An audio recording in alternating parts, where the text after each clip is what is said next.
in this noisy and filthy old neighborhood. There's a tiny attic apartment, barely 16 square meters.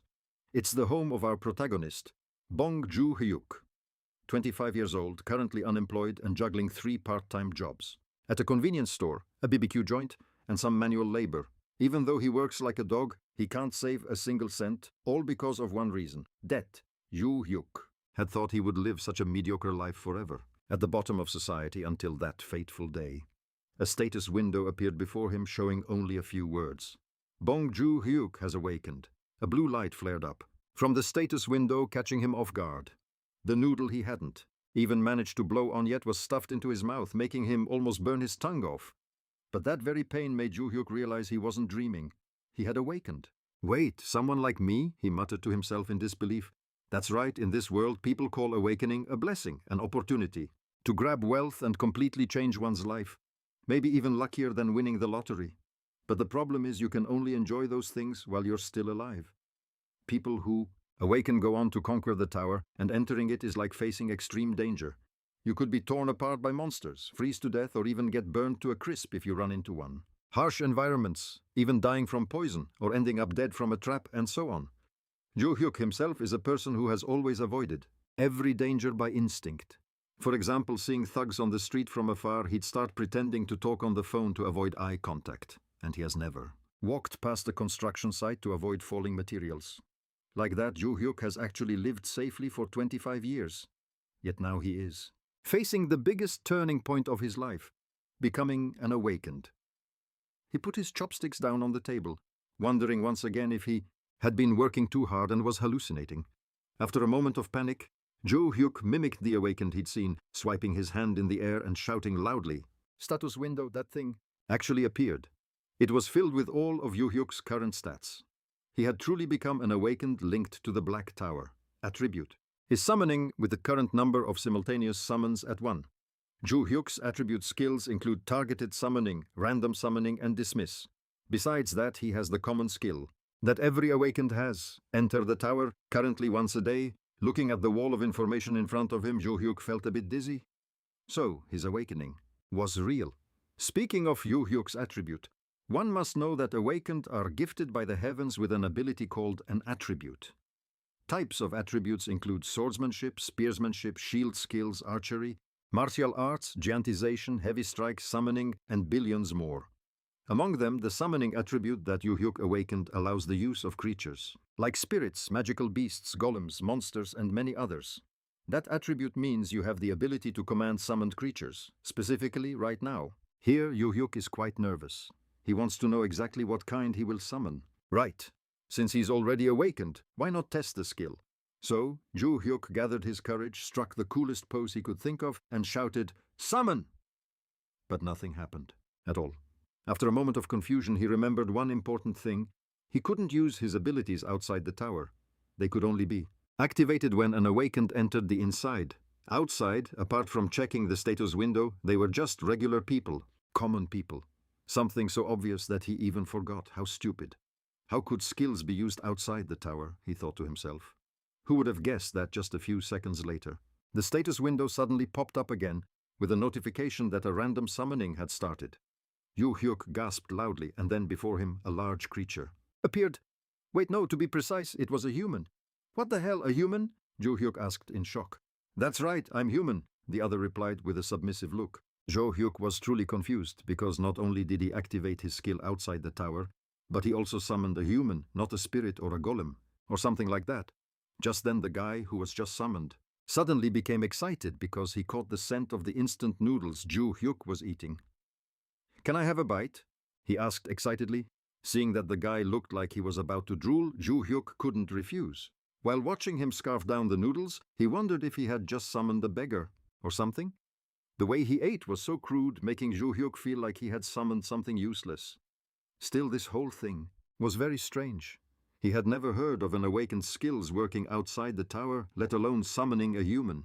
So Joo-hyuk opened the system. Now his skills were clearly displayed: summon humans and demi-humans. Joo-hyuk's summoning range includes R rank, rare SR rank, super rare, SSR rank, special super rare, and the highest LSSR rank legendary special super rare. Looking at the rarity tier list before Jo Hyuk's eyes, it felt like he was playing a gacha game. Not stopping there, the system also sent him a table of 3 rules that the summoned target must follow. First, the summoned target must prioritize the summoner's life above all else. Second, they must absolutely obey the summoner's orders. And finally, when rules 1 and 2 conflict, then rule number 1 will be prioritized. Sounds pretty cool, right? Then what kind of rank does that guy slurping noodles belong to? Jo Hyuk thought. Immediately, the info board for the guy he just summoned appeared. He is the mad assassin of the Kruen Guild, named Zone Kosa. Rank SR super rare type human assassin. Manifestation time is 6 hours time. To wait before resummoning is 3 hours, applied after cancelling the summon. According to the description, Kosa is the black sheep of the Kruen Assassin Guild. He is a real mad man. However, his mission success rate is up to 99%. He even once successfully assassinated a 5th Circle Dark Mage, but in the end, he still lost his life. Reading up to here, Jo Hyuk felt his head pounding like a hammer. Countless pieces of information seemed to be fighting to get into his head. After that, Jo Hyuk, you felt your body become weightless as you fell into Cossack's memories. In that moment, Cossack brushed past you like a gust of wind, but he didn't lay a finger on Jo Hyuk. That's because your physical body doesn't exist in these memories. Here, Jo Hyuk was able to witness Cossack's skills firsthand. He truly was the perfect assassin, a man with peerless technique and a total madman. Because after finishing off his victims, Cossack would even tie their severed heads together with ribbons like bows. Cossack's own death was the result of a single mistake. That time, his assassination target, he was the strongest master of swordsmanship, and that was the last memory of Cossack that Jo Hyuk could see. As soon as you returned to reality, Cossack suddenly approached from behind. Then his breath hit the back of Jo Hyuk's neck, making you jump out of your skin. What are you thinking about? It was a simple question, but having just witnessed Cossack's insanity in the memories, you were so terrified that you backed away a dozen steps, nearly knocking over the television. Oh, my apologies, I was just wondering what you needed me to do. Jo Hyuk tried to calm himself down, reminding himself that even if the person in front of him was a maniac, he absolutely had to obey the summoner's commands. And so, you adopted an arrogant tone and ordered him. Cossack, clean up the noodle pot and then wipe the table. Understood, Cossack replied, then used lightning-fast speed to carry out Jo Hyuk's request without a single word of complaint. If someone had ordered a top-tier assassin to go wash dishes, Jo Hyuk might have been sliced in half, but as a summoned entity, Cossack followed every request. This made Jo Hyuk feel incredibly strange. He asked again, Cossack, if I asked for something weird, you wouldn't do it, right? Absolute obedience to the summoner's word is a mandatory requirement for me. The guy replied, happily wiping the table. Then bark for me, like a dog. Normally, Jo Hyuk isn't the type to make such bizarre requests. He just wanted to test if Cossack would truly listen to every one of his commands. But as soon as he finished speaking, the room fell into a dead silence. Jo Hyuk could even feel the temperature drop by several degrees. Seeing Cossack looking unhappy, you feared that you had gone too far with the request.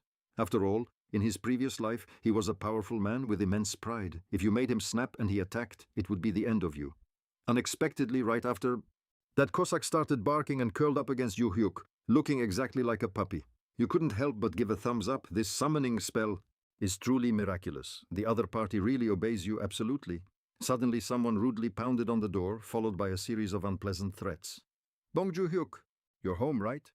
Open the door right now. Jo Hyuk realized it was the voice of the loan shark. You had completely forgotten that today was the deadline for the interest payment. Jo Hyuk had borrowed 10 million won because the bank wouldn't give him a loan, so he had no choice but to borrow from an underground source. It was to pay for his father's hip surgery after he slipped on ice, plus the tuition fees for Jo Hyuk's younger sibling, so he had no other way. Jo Hyuk had once thought he would pay off the debt quickly, but reality wasn't a dream. He had already paid over 5 million won in interest. Now, every time the loan shark came to the house, Jo Hyuk felt stupid for having gone to a loan shark, but there was nothing else he could do. Even if he could turn back time, he would still do the same thing. Jo Hyuk, get your face out here and let me see if you're still alive. The person outside hammered on the door even more aggressively. You suddenly remembered that you had Cossack now, but just as you turned your head before you could even give an order, you saw him already pulling out his sword, his face filled with such bloodthirsty excitement. Just give the order. I will cut his head off and bring it to you. That's not it, Yu Hyuk replied in a hurry. You felt that if you didn't hold him back, this guy would definitely cause trouble. And Yu Hyuk's request was very simple. Cossack should go into the bathroom. And stay there, keep your mouth shut tight, do not make any noise, do not let the person outside find out. And then you went to open the door. The debt collector saw Yu Hyuk and grabbed his neck violently. Bongju Hyuk, you're still healthy, aren't you? Haven't seen you come to pay the interest. I was worried you were sick. I'm sorry, I forgot. I just sent the transfer just now. Yu Hyuk replied obediently, but the other guy wouldn't let it go. Well, whatever happens, don't overdo it. At worst, just sell one kidney and you're done. You still have one left to live on, right? You still have a younger sibling, right, boss? The guy outside continued. Having a sibling is good too. The younger they are, the better the price. Hearing them talk about this, Yu Hyuk couldn't control his frustration, and the look in his eyes changed in a flash, which the loan shark caught. What kind of look is that? Trying to punch me or something? He asked.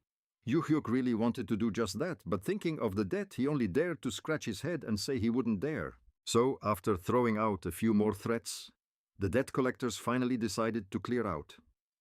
After they left, Cossack opened the bathroom door and walked out. At this moment, Yu Hyuk felt very confused and exhausted. You wondered, do you really have to conquer the tower? Although money is important, a novice like you entering the tower is still too dangerous. Seeing Yu Hyuk deep in thought, Cossack took the initiative to ask, What do I need to do now? I don't know what you want to do. If you want to go back, I will cancel the summoning. So, can I watch TV? It's been a while since I've been able to watch. Yu Hyuk felt it was strange that Cossack knew about modern things like instant noodles or TV, but since it didn't cause any harm, you agreed. And so he started watching movies intently until Yu Hyuk got ready for bed while Cossack kept watching. Seeing him so focused, you suddenly felt that having someone around wasn't so bad, even if Cossack was just a summoned entity. After all, Yu Hyuk had always been alone, working until he was exhausted, and he drifted off to sleep without even realizing it. By the next morning, when the 8 o'clock alarm went off, you woke up. Cossack was no longer there. That was nothing strange, because his manifestation time was only 6 hours. Whether you were awake or not, Yu Hyuk still intended to go to work. However, just then you heard an announcement on the TV. We want to bring you a piece of breaking news. Early this morning, at the office of an illegal private loan company called Smart in Yongno District, Seoul, a brutal murder occurred. Yu Hyuk was brushing his teeth and had to stop. The reporter added, There were 3 victims in total, and all 3 lost their lives by the same method, decapitation. Moreover, all of their heads were tied with red ribbons. The toothbrush in Yu Hyuk's hand fell. In your mind, a single name appeared, Cossack. It must have been him who did this. It was all for nothing that Yu Hyuk felt having Cossack around was quite pleasant last night. You really had summoned a psychopathic killer. Yu Hyuk hurriedly went online to search for information on the newly occurred case. A series of gruesome images appeared before your eyes. Yu Hyuk felt that this time he was truly finished, his mind blank. Even Yu Hyuk couldn't shake the eerie hallucination that the debt collector's head, still tied with that red ribbon, was coming for him. The thought haunted him even while he was working. He was even spooked by his own reflection at the convenience store. On his way home after his shift, his mind was a mess. He felt like he couldn't go on like this. It wasn't okay, so he considered calling in sick tomorrow.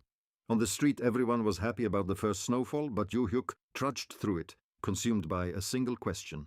Was it his fault that those debt collectors lost their lives? Back in his tiny apartment, he checked Cossack's information again and really had to admit that he really was a madman. Even though he knew Cossack wouldn't harm him since he was the one who summoned him, Yu Hyuk was still terrified after what happened this morning. Finally, after a moment of thinking it over, he decided to summon Cossack anyway. But this time, Cossack didn't appear immediately. Instead, a notification popped up forcing him to rate his satisfaction with the subject before confirming the summon. Only then did Yu Hyuk realize the purpose of the satisfaction rating category. He initially planned to give 1 star because of Cossack's actions, but then he thought, at the end of the day, he did it for him, so he couldn't bring himself to leave 1 star and gave him 3 instead. Yu Hyuk's mother used to work in customer service for a water purifier rental company, so he knew very well how much a bad rating could affect someone. As frustrated as he was, 1 star felt a bit too harsh. Once he finished the rating, Cossack appeared, still wearing that same cheerful smile, blooming like a flower. He even thanked Yu Hyuk repeatedly for the 3 stars. Looking at that innocent, guiltless face, Hyuk truly doubted if he was really the one who ended those 3 debt collectors. After hesitating for a moment, Hyuk decided to ask, I have something to talk to you about. The guys who came to my place yesterday, were they killed by you? You got it. Corsac didn't even bother to deny it and replied instantly, I took good care of them last night before my summoning time ran out. Corsac's casual demeanor honestly made Hyuk recoil in shock. So he was dealing with a murderer now? Just thinking about it made his stomach churn and his heart race wildly. Hyuk tried to calm down because he knew that at the very least Corsac wouldn't do anything to him. How did you do it? You didn't even know where their office was, did you? Corsac explained that while those 3 were breaking into the house and threatening Hyuk, he had placed a tracking mark on them himself. It seemed to be a skill of Corsac's. Hyuk asked why he did that, and he got the answer that because those 3 were a major threat, they needed to be eliminated beforehand. But I didn't order you to do that? Hyuk still didn't understand. That is because of the 3rd rule, my summoner. After Corsac's answer, Hyuk stood there, stunned, recalling the list of rules he had read earlier. In short, the so-called absolute obedience could be overridden by the 1st rule if the summoner was in danger. That was why Corsac took it upon himself to take the lives of those 3 bastards. So if I, the summoner, ordered you to end my life, you wouldn't obey? Hyuk asked. Correct, you're a quick learner, but clearly they didn't threaten my life. At the time, did they? That was my own judgment. Exactly, but the 3rd rule can be interpreted in a broader sense. Corsac replied, in my opinion, those people were a risk factor that could threaten your life someday. So it was a very reasonable decision. Corsac spoke in such a nonchalant tone as if what he had just done was no big deal. Hyuk finally couldn't take it anymore and shouted at the other party, It's not! You're the one who's crazy! After saying that, he felt bad about hurting Corsac, which only made his own mood worse. All right, I'm sorry for speaking out of line. No, it's fine. I've heard that plenty of times before. Corsac quickly waved his hand, but Hyuk's psychological issues remained unresolved because he felt that leaving Corsac like this was too dangerous.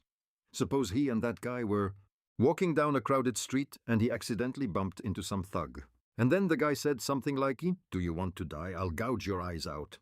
Of course, they'd just be threatening him and wouldn't actually do it. But in Corsac's mind, that would become a danger to Hyuk, ultimately leading to the same result as those 3 debt collectors. That would be disastrous. The more he thought, the darker Hyuk's face became. If Corsac added 1 more red ribbon every day, how would he be any different from an accomplice to a murderer? Seeing his master so distressed, Corsac seemed to realize his mistake, kneeled down and apologized, which only made Hyuk panic more. Why are you kneeling all of a sudden? Stand up. He thought about it for a long time, eventually feeling that he should have a serious talk with Corsac, so he cleared his throat and said, Listen carefully. Killing people brings me no benefit. On the contrary, it only gets me into more trouble. Yeah, but no one will know, right? Corsac tried to argue. So there won't be a next time, right? Well, I'm not so sure. This time he started deflecting. Promise me, wait until someone actually has a knife to my throat to make a move, but don't just act based on your own assumptions. Understood. Corsac stood up abruptly, raised his hand to his forehead in a salute, and declared firmly, Understood. Next time, I will assess the situation more accurately. Good. Now you can head back. Hyuk finally let out a sigh of relief. But instead of leaving immediately, Corsac suddenly asked him a question. Why wasn't Hyuk climbing the tower? Exhausted from the day and having forgotten all about this now, Corsac was bringing it up again. Hyuk's hands clenched into fists, starting to tremble slightly. Climbing the tower was the opportunity of a lifetime, but honestly he was scared. Hyuk had become accustomed to the life of an ordinary person. Climbing the tower was too dangerous. It could cost him his life. Are there any other summoners? People who summoned you just like me? He asked cautiously. Yes, they are very strong. And brave, Corsac replied. But his answer only made Hyuk feel more ashamed, seeing that there were people using their awakened powers to save the world while he didn't have enough courage to risk his life. Hyuk didn't hide that thought from Corsac, and when he spoke, the room seemed to fall into a long silence before he spoke up. Summoner, truly, Corsac was cut off by Hyuk before he could finish. I know I'm a coward. Who would have thought the other party's reaction would be so far from his imagination, because after, Corsac almost jumped for joy. You really are the best summoner, sir. Isn't a summoner's greatest virtue prioritizing their own safety? Bravery is just a death trap. Other summoners might be brave, but they're reckless. Who knows when they'll end up kicking the bucket? And if they do, we'll be stuck in here forever. Not at all, I grabbed Yu-hyuk, shaking him back and forth. To think you were so worked up over something like that. Please rest easy, I'll handle everything. My softy summoner just needs to take care of himself and live a long, long life. Still, as touching as Kozak's words were, Yu-hyuk had spent the whole night tossing and turning, agonizing over whether to climb the tower or not. The debt collectors and the debt itself were gone now. Even if it wasn't exactly how he'd wanted it to happen, Yu-hyuk could finally live a normal life with a safe, simple job. If he just worked hard like he always did, things would be fine. So that morning, Yu-hyuk decided to start by exercising to stay healthy. And then he received a call from his dad. "Hello, Dad. You're still in rehab, right?" Yu-hyuk's first instinct was always to check on his father's health. But then he received two pieces of difficult news. First, his dad needed to be transferred to a larger hospital for physical therapy, which would obviously cost more. Second, his mom had been fired, even though his dad had tried to comfort Yu-hyuk, telling him everything was fine and that he'd just called because he hadn't heard from his son in a while. But how could Yu-hyuk just turn a blind eye after hearing all that? "Of course, I'll drop by to see you and we can have a meal together when I have some time. Please, get some good rest, Dad." After saying a few words to reassure him, Yu-hyuk hung up. Now he had even more financial pressure on his shoulders. That was what pushed him to finally decide to climb the tower. Just one floor, he told himself. "I'll take a quick peek and come right back out. If I smell any danger, I'm bailing immediately." Yu-hyuk tried to calm his nerves. At first he thought about summoning Kozak for safety, but then he felt like he didn't necessarily have to go with that maniac. He wanted to summon someone else instead. Maybe this time he could pull a super rare legendary tier summon. But life isn't always a dream. The system notified him that he couldn't summon anyone right now, because there's a 30-day cooldown after the first summon. He still had to wait 28 days, 11 hours, 8 minutes, and 30 seconds. In the end, Yu-hyuk had to accept his fate, a 5-star rating. He called Kozak out. When he appeared, Yu-hyuk felt a bit nervous, hoping Kozak didn't know he'd tried to summon someone else. Then he broke the news to him. He told him he'd decided to climb the tower. Kozak's mood seemed conflicted. On one hand, he was thrilled by Yu-hyuk's decision. On the other, he was terrified that if Yu-hyuk kicked the bucket, he wouldn't be able to be summoned ever again. "All right then, let's get started. I'll be your tool, the loyal hound for my softy summoner." Kozak promised to guide him safely and comfortably. Once they were in the tower, he wouldn't even have to lift a finger. Kozak would do all the work. Once they were ready, Yu-hyuk confirmed his entry into the Black Tower of Korea. The only floor available to access was the first floor. He thought he had prepared himself mentally, but once he stepped into the tower, the feeling was anything but pleasant. The sensation of free-falling made Yu-hyuk panic. Not long after, they landed on the first floor of the Black Tower. It was an empty field. Kozak seemed perfectly fine, but Yu-hyuk had a weak stomach and he threw up. It felt worse than car sickness. Under Kozak's guidance, the two slowly made their way out of the safety zone. Yu-hyuk received a notification that his physical stats would be upgraded to match his level, and his special traits and combat skills were now available. Even though he was only level 1, Yu-hyuk already felt quite powerful. So this is what it feels like to be an awakened. The first floor mission appeared quickly. Yu-hyuk needed to defeat 5 fat worms with hard skin within a 2-hour time limit. As soon as the mission appeared, the fat worms crawled out. This floor was meant for rookies to test their skills. Yu-hyuk had done his research. The hard-skinned worms were basically just training dummies. Their attack power was practically 0, but because their skin was so thick, they were incredibly hard to finish off. Other players said it took at least 30 minutes to take down just one, so Yu-hyuk couldn't help but feel tense. Yet, whenever he thought of his parents, he felt a boost of motivation.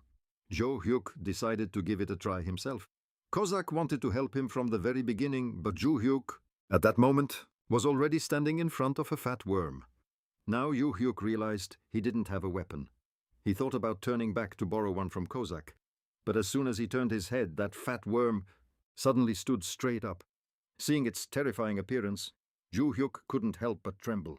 "Kozak, help me!" Instinctively, Yu-hyuk had to cry for help, and Kozak thought that was a very wise decision on his part. Just waiting for the command, Kozak immediately leaped into action. Unlike Yu-hyuk's amateurishness, It didn't take him long at all to take down the first fat worm. "Please step back a little, sir," Kozak shouted, then proceeded to deal with the rest of them. The crazed look on Kozak's face, while slashing them apart, sent shivers down Ju Hyuk's spine, but he couldn't deny that the guy was strong. In the final moment, Kozak used his explosive sword skill, defeating nearly a dozen worms at once, which really opened Ju Hyuk's eyes. Just like that, Ju Hyuk successfully cleared the first floor mission at lightning speed. He achieved a conquest rating of S++ for the first floor of the Black Tower of Korea. The reward Ju Hyuk received was a platinum badge. Seeing how easy it was to clear the tower with Kozak, Ju Hyuk felt like he was on cloud 9. He felt like he was about to get rich. But Ju Hyuk didn't know that the moment he completed the mission, a notification had been sent to all awakened in Korea. Ju Hyuk could have joined the battle on the second floor, but he had to leave the tower first. He checked his watch and realized he had only been away from home for about 3 minutes. Kozak, who had done absolutely everything, obediently bowed his head and said, "My softy summoner, you've worked hard." He made him feel incredibly embarrassed. Ju Hyuk replied, "Not at all, I just stood there. I didn't do anything." "That's exactly what's so praiseworthy about you." "Sir," Kozak said honestly. After all, he only needed Ju Hyuk to stand in one spot to ensure he stayed alive. He'd heard that other people were exhausted after taking down those fat worms, but for him, it was great. He only lost 3 minutes and didn't even break a sweat. Ju Hyuk checked the reward he'd just received. Aside from the platinum badge, this was his first time seeing a magic stone with his own eyes. A magic stone is a crucial resource, isn't it? Essential in modern industry, its price has dropped significantly since the early days of the Black Tower, but it's still currently around 50,000 won per 100 grams. 20 years after the towers appeared around the world, most common knowledge about the towers is known to the average person. However, Ju Hyuk hadn't heard anything about that platinum badge, but he didn't really care. The important thing was that he had earned 50,000 won in just 3 minutes. Now it's time to watch TV. Kozak only looks forward to this moment. That evening, to celebrate his first achievement, Ju Hyuk splurged on a serving of braised pig trotters, even though he usually only dares to eat instant noodles. Kozak sniffed and looked skeptical. "Is this spicy pig trotters?" "No, I ordered regular ones because you said you couldn't handle spicy food," Ju Hyuk replied. "I think I smell something spicy." Kozak remained stubborn. It turns out that even the world's strongest assassin has a weakness. He can't eat spicy food. After confirming for sure that the pig trotters weren't spicy, Kozak happily picked up his chopsticks. Ju Hyuk didn't eat right away because he still had something to ask. "Hey, Mr. Kozak, is that your natural way of speaking? The way you end your sentences with sir or my lord so stiffly?" "Oh no, it's just that I spent too long around my previous summoner, so I got used to it," Kozak explained, putting it simply as being influenced by an ex-lover. Kozak said that if Ju Hyuk didn't like it, he could change, but actually, being respected so absolutely like this felt nice. Today, Ju Hyuk enjoyed his meal, and not just because he was eating braised pig trotters, but also because he felt a bright future opening up before him. With Kozak by his side, clearing the tower was truly as easy as eating porridge. Another night passed. The next morning, Ju Hyuk drew up a serious schedule. Convenience store during the day, barbecue restaurant at night. Those were the 2 jobs he would hold. Besides that, he decided to drop the manual labor jobs he did between these 2 shifts. Instead, Ju Hyuk would sleep from midnight to 8 in the morning. At 11 in the morning, he would head to the convenience store to work, take an hour's break at 4 in the afternoon, and then continue working at the barbecue place until 10 at night. Finally, he would spend 2 hours with Kozak entering the tower, then go to sleep. Ju Hyuk felt this was a perfect plan. Today he gave Kozak another 5-star rating and summoned him. After a few days, Ju Hyuk realized that the rating seemed quite important to Kozak. He also revealed that the better the rating, the more benefits he received, such as increased summoning duration, or even increased chances of being summoned. The 2 decided to finish off the second floor of the Black Tower today. The second mission was to destroy 10 fast fat larvae within a 2-hour limit.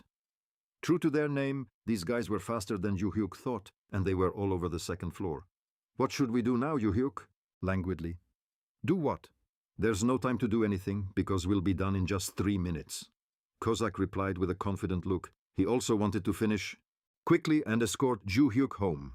"All right, today we'll have fried chicken and beer too." He also replied with a promising answer that made Kozak even more excited. Kozak kept his promise and completed the mission within 3 minutes.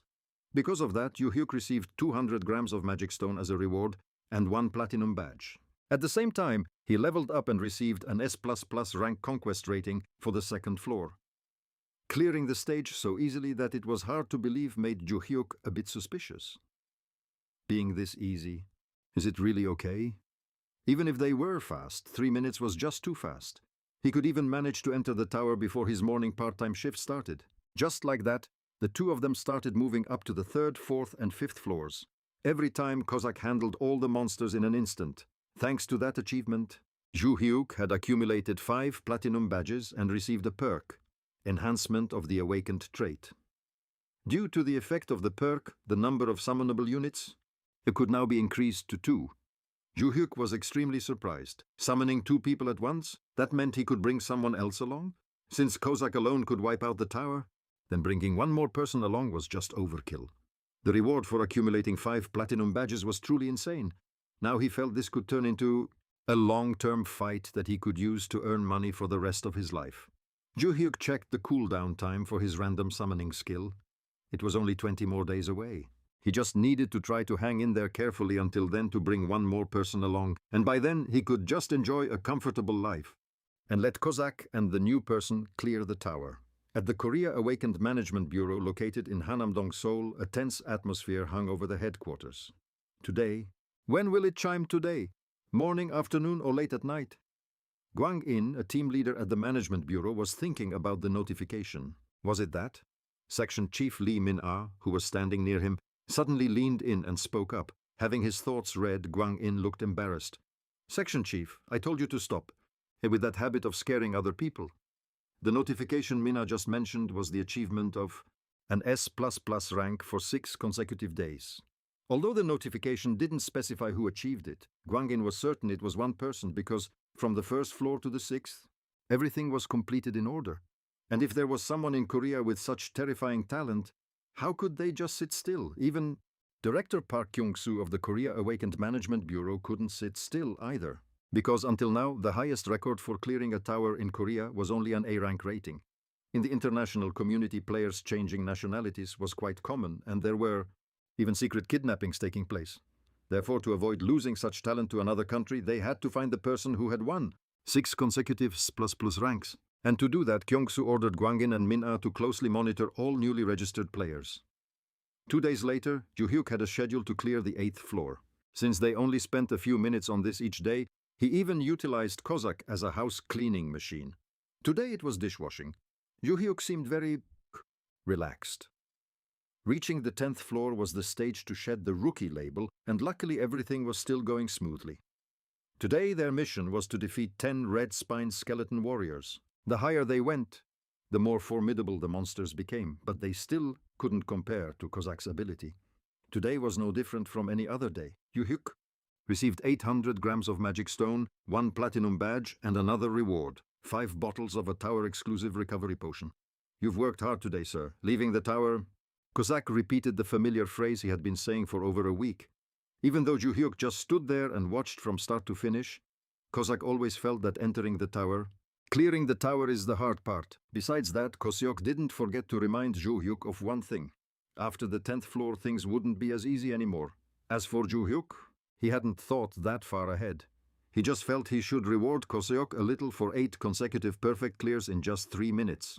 So, he pulled out a bill and handed it over. He gave it to Koseok and told him to go out and have fun, as long as he didn't cause any trouble. Who would have thought Koseok would immediately refuse, claiming he couldn't leave his summoner and that he only needed to stay home and watch TV? It seems the absolute obedience rule doesn't quite apply here. Left with no other choice, Yuhyuk had to turn on the TV for Koseok and order some fried chicken, his favorite spicy flavor. While waiting for the food, he took the chance to check his newly acquired reward, an exclusive recovery potion from the tower. Since he didn't really need it, Yuhyuk decided to give it to Koseok. As for the pile of mana stones, he had accumulated about 3.6 kilograms. If he sold them, he'd probably make about 1.8 million won. Since the amount was getting significant, Yuhyuk started thinking about cashing them out. By the 10th day of conquering the Dark Tower, Yuhyuk started feeling like he wanted to quit his part-time job. Initially, he just wanted to experience it. just to see what it was like, but in the end he kept diligently climbing one floor every day. Yesterday was the 9th floor. The man-eating corpse flowers were easy enough to handle. Of course, that wasn't easy for Ju-hyuk, but for Koseok. They still finished with an S++ rating and similar rewards. Koseok's dedicated service really made Ju-hyuk feel like a winner who had conquered the whole world. He completely forgot that this guy was a murderer who had taken 3 lives not long ago. Today, before summoning Koseok, Ju-hyuk habitually gave him a 5-star rating, and he received a notification that because he had consistently accumulated max ratings, Koseok's allowed time in the real world had been extended by 1 hour. Both of them were thrilled. They headed to the 10th floor together. After stepping out of the safe zone, Ju-hyuk felt incredibly excited because the 10th floor felt different. He could clearly feel the recalibration of his physical abilities within the tower. Strength was overflowing, and a mysterious source of mana in his lower abdomen was surging out. Ju-hyuk felt like he had become an untamed wild horse, and that feeling urged him to pat Koseok on the shoulder and declare, "Brother Koseok, from now on, I'll help. You out?" This sudden declaration made Koseok feel a bit flustered, because if even a single scratch appeared on Ju-hyuk, he would want to bow his head in apology. Even so, Ju-hyuk was determined to help Koseok. But that determination didn't last long when the monster of this round appeared. It was a giant praying mantis, and its eyeball alone was several times larger than Ju-hyuk's entire body. At that moment, only one question crossed his mind. How on earth did other players manage to defeat this thing? Well, sending 2 people to catch these tiny bugs felt a bit damaging to his self-esteem. I feel like my self-esteem is being insulted. Even though Ju-hyuk was shaking so hard he couldn't move, it would be too cowardly to admit he was scared. So, he decided to pretend he wasn't going to lift a finger. And as usual, just stood on the sidelines cheering for Koseok. On that side, the praying mantis had already started attacking him. Because the opponent's size was so massive, Koseok couldn't take it out in one hit like the small fry on the lower floors. However, the fierce look when he struck was still unwavering, and after unleashing a series of whirlwind sword attacks, Koseok successfully took down the enemy. The other day he said things would get harder on the 10th floor, but Ju-hyuk felt like everything was still just as easy. It was still a 3-minute job. He received another kilogram of mana stones, and because he had collected 10 platinum badges, Ju-hyuk received another perk. He was anxious to see what privilege he would get. And the system didn't disappoint, because Ju-hyuk obtained the ability to copy one skill possessed by the entity he summoned. Koseok had skills like explosive sword, footwork, ambush, poison dagger, feign, stealth, harass, invisibility, shapeshifting, and so on. Ju-hyuk was dizzy just looking at them. When he still didn't know which skill to choose to copy, Koseok immediately suggested, "Summoner, choose feign, no question about it." The skill copy menu was right in front of him, wasn't it? Don't ask, don't think. Just learn feign. Why? Ju-hyuk asked back.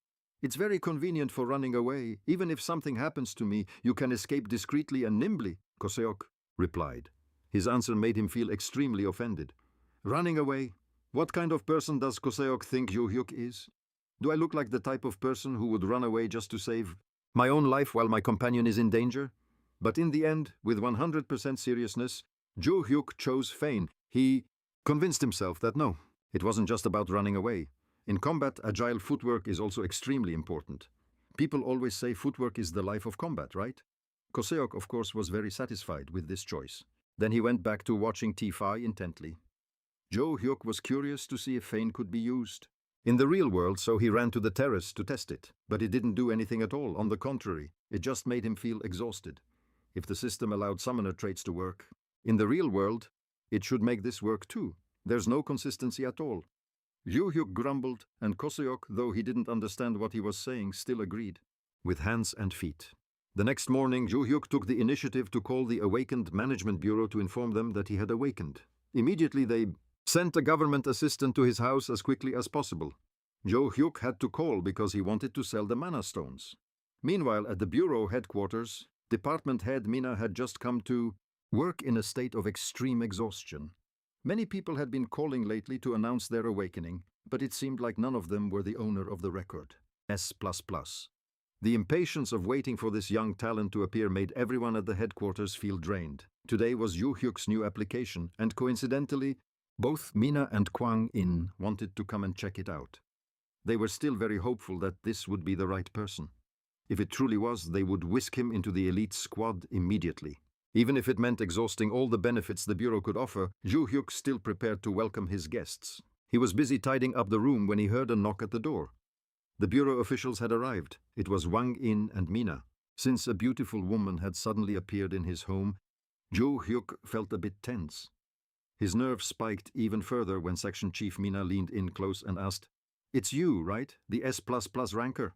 Faced with Mina's question, Ju Hyuk couldn't help but feel flustered. What the hell? He wondered if the Bureau had some secret way of identifying players that he didn't know about. Ju Hyuk didn't want anyone to know his identity. It was too dangerous. So he decided to deny everything. Yeah, I've heard about that, sure, but that's not me, haha, Ju Hyuk replied. However, his tone lacked the sincerity to back it up. The sharp gaze of the girl opposite him seemed to pierce through his textbook-level lie. The way she was looking at him made him feel like he was about to suffocate from the tension. It wasn't until Wang In spoke up, "Didn't I tell you to stop fishing for answers from people, Lee?" "All right, sorry, boss," Mina replied, though there wasn't a hint of apology in her voice. Wang In then apologized to Ju Hyuk on behalf of his subordinate for the rudeness, explaining that they were just testing the waters and weren't entirely certain yet. Once his identity was cleared, Ju Hyuk finally let out a sigh of relief. The three of them talked for a long time, naturally discussing a lot of information regarding the tower. No matter which country it appeared in, the tower was always pitch black and felt incredibly dangerous. It towered far above the tallest building in the world. 20 years ago, it appeared in multiple countries overnight. Every nation sent scientists and soldiers to investigate, but no one could even get close to it. The Black Tower seemed to be blocked by an invisible wall, so what exactly was it?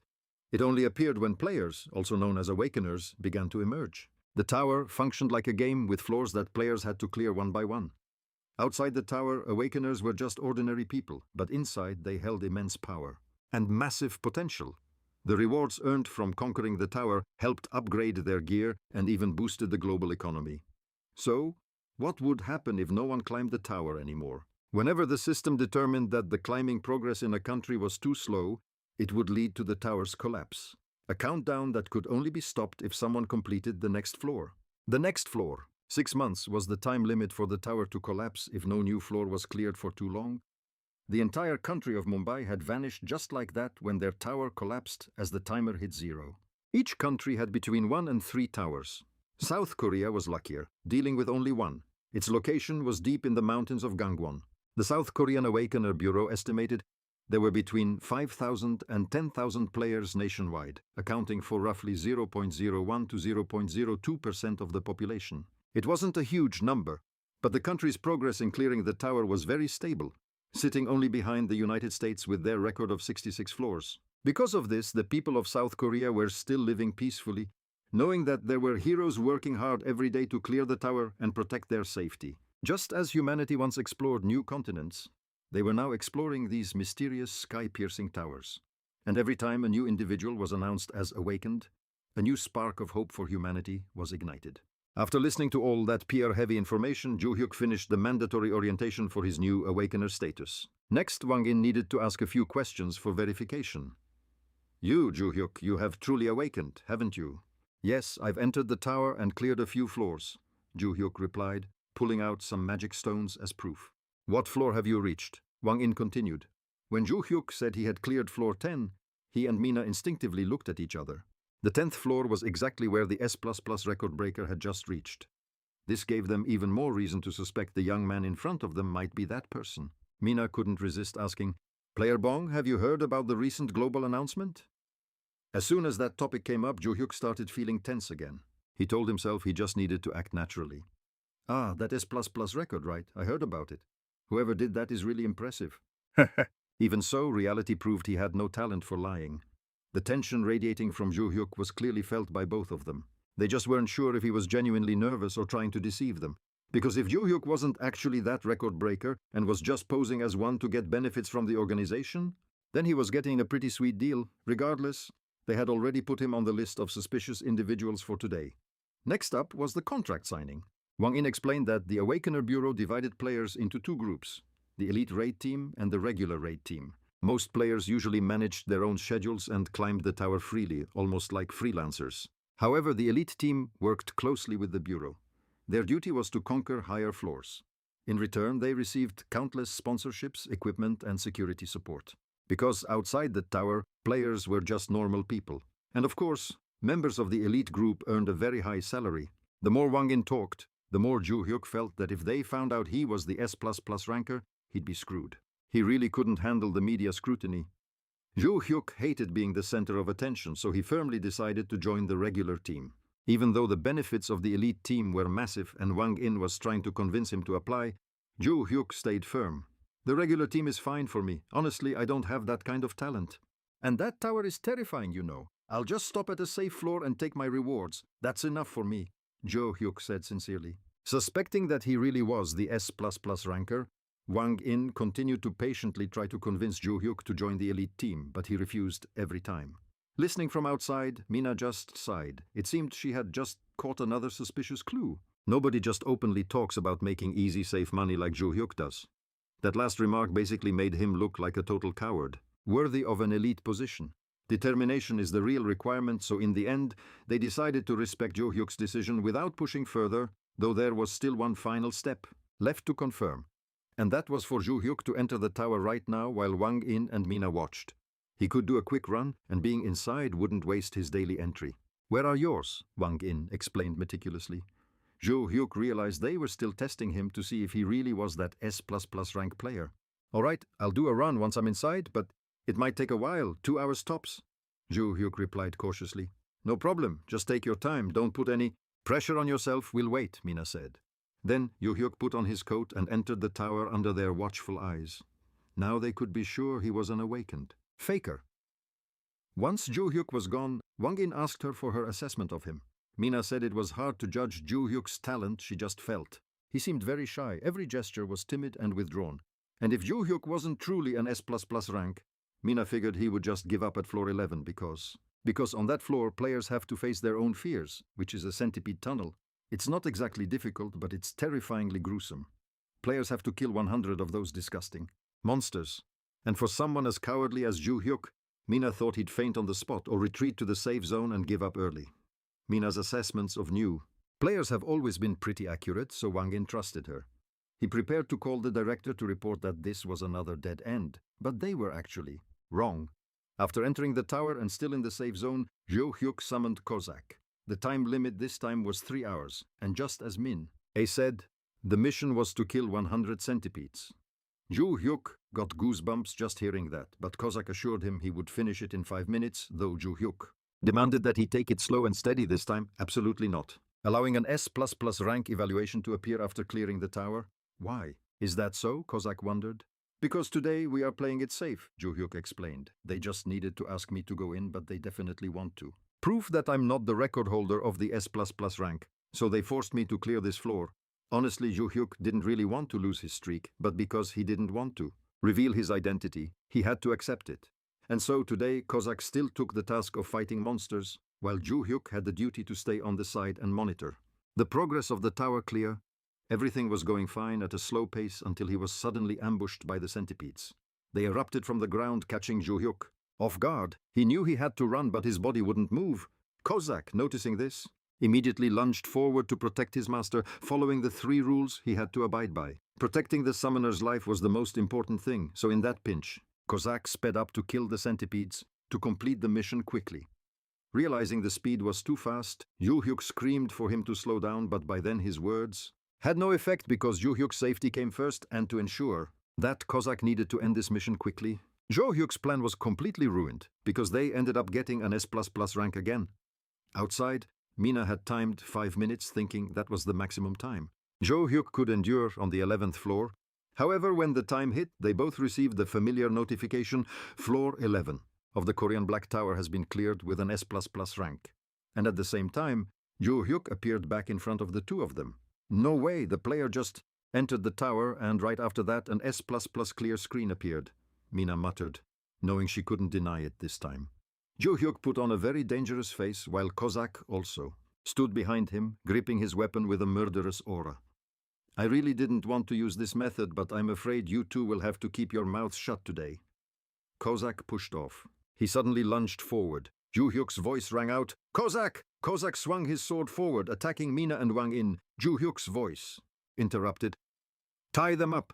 Seeing the scene, Ju Hyuk screamed in fear, his face showing clear horror. He shouted, I didn't tell you to behead them! Both Wang In and Mina looked at Ju.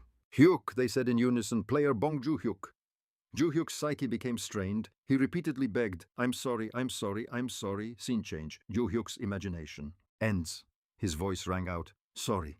Mina looked at Ju Hyuk. She blurted out confusedly, sorry? Wang In frowned. He said softly, player Bong. Wang In started to get up. He asked if he was okay. Why was he sweating so much? Ju Hyuk was startled. He stammered, I'm sorry. Ju Hyuk's mind suddenly flashed back to his delusion syndrome. Flaring up again, Ju Hyuk cleared his throat and replied, Yes, I'm fine, Wang In said in a low voice then. Let me repeat. Our elite team absolutely needs talent like you, player Bong Ju Hyuk. Placing a hand on his chest, he gave a weak smile, his tone evasive. Oh my, there must be some misunderstanding. About that, surely it's just a coincidence with the completion time of another player on floor 11. How could it possibly be such a coincidence, right? Oh, how miraculous. Wang In narrowed his eyes. He said, but the timing was too perfect to call it a coincidence. Ju Hyuk interrupted, his tone stammering, it's definitely a coincidence. I'm sorry, I mean, the world is full of unexpected coincidences like that. Wang In was somewhat confused, he wondered. Is it really not you? Ju Hyuk quickly replied, Yes, absolutely. Not. Wang In sighed. He said, I understand. Ju Hyuk smiled lightly. He said softly, I told you so. Wang In took a file from Mina. He continued, Then instead of confirming you have awakened, we will prepare a contract. Ju Hyuk read the contract in his hand. He exclaimed in shock, This is an elite contract? I asked for a standard contract. Wang In pointed at Ju Hyuk. He smiled and presented, No, this is on a different level compared to a regular contract. In other words, this is the only contract of this kind in the industry, also known as... Wang In's voice echoed, Super. Elite contract. A line of text gradually appeared at the top of the contract. Elite player contract. Special management subject. An image of Ju Hyuk being protected by bodyguards appeared, Wang In's voice echoed. An annual salary of 12 billion won plus real estate, VIP treatment, and a dedicated security team. Wang In raised his voice, continuing, And that's not all. What about tax exemptions? Ju Hyuk wondered to himself. This is practically above the law. Is this even allowed? Ju Hyuk sat frozen, his eyes wide. He thought, it's more like being royalty. Wang In's voice boomed. These are benefits currently exclusive to South Korea's S-rank players, like the ones Cha Eun-min enjoys. Wang In looked at Ju Hyuk with a respectful tone. Look, it includes every perk the nation can possibly offer. Ju Hyuk thought for a moment, then spoke up. No. Ju Hyuk closed his eyes and bowed his head slightly. He firmly stated, If it's not a standard contract, I'm not becoming a player. What? Surprise was written all over Wang In's face. He wondered why the boy would refuse so vehemently. Ju Hyuk looked at the floor and replied, I hate being the center of attention. A memory of when Ju Hyuk went clothes shopping flashed through his mind. He recalled how stressful it was to be noticed. Changu approached out of nowhere and asked, How can I help you, sir? Sweat trickled down Ju Hyuk's cheek as he muttered, No, I'm just looking. Ju Hyuk thought, I need to get out of here. Ju Hyuk insisted, The feeling of being watched is just way too stressful. Another memory surfaced. Wang Su bowed formally. You're a regular, aren't you? You've been here a few times now. Make sure to come back. Ju Hyuk turned around, his expression showing his tension. He thought he could never go back there again. Ju Hyuk's voice echoed in his head. It was just so miserable. Min-ah looked helpless and Wang In frowned. Seriously, he thought, the guy is just an extreme introvert. Ju Hyuk knelt on the floor, hands pressing against the ground, mumbling, Climbing the tower is fun, sure, but we're only on the 11th floor. Right? The future is hazy, and I'm not even sure about it myself. Ju Hyuk lowered his head and decided, It's better to just withdraw. At that moment, Wang In closed one eye and replied, I understand, we'll proceed with a standard contract then. Wang In and Ju Hyuk shook hands. Ju Hyuk thought to himself, if anyone saw this, they'd be furious. They'd go crazy asking why I didn't sign the elite contract to get those perks and climb the tower, but an elite contract comes with responsibilities that match what you're given. Understood. Min-ah and Wang In turned to leave. Ju Hyuk stood behind them thinking, even if I wanted to stop conquering the higher floors, I wouldn't be allowed to because of the team. A team built solely to reach the highest floors and conquer them. Ju Hyuk glanced back thinking, I refuse that kind of burden. I'm content just living a more comfortable life than before. Scene changed to the Awakened Management Office. Text appeared on screen. Han Nam Jong-seo un Awakened Management Office. Inside a room, Kyung-soo sat by a desk and spoke to Gwang-in, the team leader. Seon, this is completely different from the report. Didn't you say over the phone that he was a shy player with no desire to climb the tower? What? Gwang-in leaned back with his hands behind his head and replied, That's exactly what I said. Kyung-soo grimaced, questioning, And a guy like that is an S++ rank? Gwang-in frowned. Man, he thought. Yes, he answered. Kyung-soo's tone was confused. I don't get it. Gwang-in continued, He seems to have a unique personality. An image of Ju-hyuk appeared in Gwang-in's head. He evaluated. He's a rare breed of a petty bourgeois citizen. Kyung-soo lowered his face and asked, Are you sure you didn't get the wrong person? Min-ah turned toward Kyung-soo and continued, That's impossible. The timing matches perfectly. Kyung-soo clenched his fists and said loudly, Then who cares if he's shy? That's an infinite talent waiting to be tapped. Get him on the elite team at all costs. Gwang-in furrowed his brow, his tone deepening. Understood, Director. He will definitely be on the elite team. Scene shift back to Ju-hyuk's room. He yelled angrily, I told you absolutely not. Ju-hyuk's thoughts showed him pretending to be annoyed. Ju-hyuk hunched over and shouted, But what? We've been discovered. Cossack put his hands behind his back and bowed. I apologize. Yes. Ju-hyuk thought, Man, playing pretend like this is exhausting. He continued to fake his anger. If you do that one more time, you won't get anything at all. Cancel the summon immediately. Cossack stood frozen for a long time, then softly replied, Understood, my lord. Scene shift to a floor of the tower. The space around them is covered in cold, icy snow. The system's voice echoed, Entering the 12th floor of the Korean Black Tower. 12th floor mission. Defeat 20 ice spear minks. Time limit. 3 hours. Completion condition. Defeat 20. Failure condition. Death or abandoning the mission. Ju-hyuk clenched his fists and said to Cossack, Just appear. Nice and easy. Got it? Take it slow. Cossack raised his hand in a salute and said loudly, Absolute loyalty. Ju-hyuk smiled, looking toward Cossack, thinking smugly, Good, he responds quickly. Looks like I can trust him this time. If we clear it normally from the 12th floor onwards, the management office will lose interest. Suddenly Ju-hyuk stiffened, his whole body feeling frozen, his mind screaming, but it's so cold. Ju-hyuk's whole body trembled from the chill. He thought, I prepared for this, but I didn't expect it to be this cold. I can barely handle this. Cossack looked back and exclaimed, Summoner, your complexion. Cossack's face showed unease as he asked, Are you okay? Ju-hyuk replied faintly, Yeah, I'm still holding on. Cossack shouted, I will finish this as quickly as possible and escort you to a warm room. As soon as he finished speaking, Cossack turned his back and ran, towards the back. Ju-hyuk stood in the distance, only managing to say, No, I'm fine, just take it slow, listen to me. Cossack zipped forward, taking down countless wolves on the way, calling out, If something goes wrong, you'll catch a cold. A cold is a fatal disease. The summoner's life is in danger. Ju-hyuk closed his eyes, his voice weary. Fine, obey me and do as I say. A notification appeared before Ju-hyuk. Notification. You have achieved S++ rank for the 12th floor of the Korean Black Tower. Reward, Platinum, Badge. Scene changed to the management office. Gwang-in held a phone to his ear, his voice serious. Player Bong Ju-hyuk, did you just clear the 12th floor? Ju-hyuk's voice came from the other end. Yes, but the 13th floor will probably be tough. Ju-hyuk stood still, his hand still holding the phone. Cossack scratched his head from behind and laughed. It's warm now, please don't worry. Cossack walked toward the TV and said, Let's watch TV then. Ju-hyuk raised a hand toward Cossack and shouted, Cancel summon! Tears began to stream from Ju-hyuk's eyes as he whispered, Who said you could watch TV? No rewards. And for those who don't follow orders. Scene shift. The space now transitions to a vast room filled with traps on all sides. A line of text appeared. 13th floor of the Black Tower. Ju-hyuk's voice echoed, Mission. Finish off anyone who disobeys. The scene shifts to a vast room rigged with traps everywhere. A message appears. Black Tower, floor 13. Ju-hyuk hears a voice. Mission. And is to clear the trap-filled corridor. Cossack suddenly grabs Ju-hyuk and whispers, It's unavoidable here. Due to too many variables, the summoner Bong might get hurt. Ju Hyuk cries out, "Wait!" Corsac carries him and sprints forward, shouting, "The trap mechanism is breaking fast."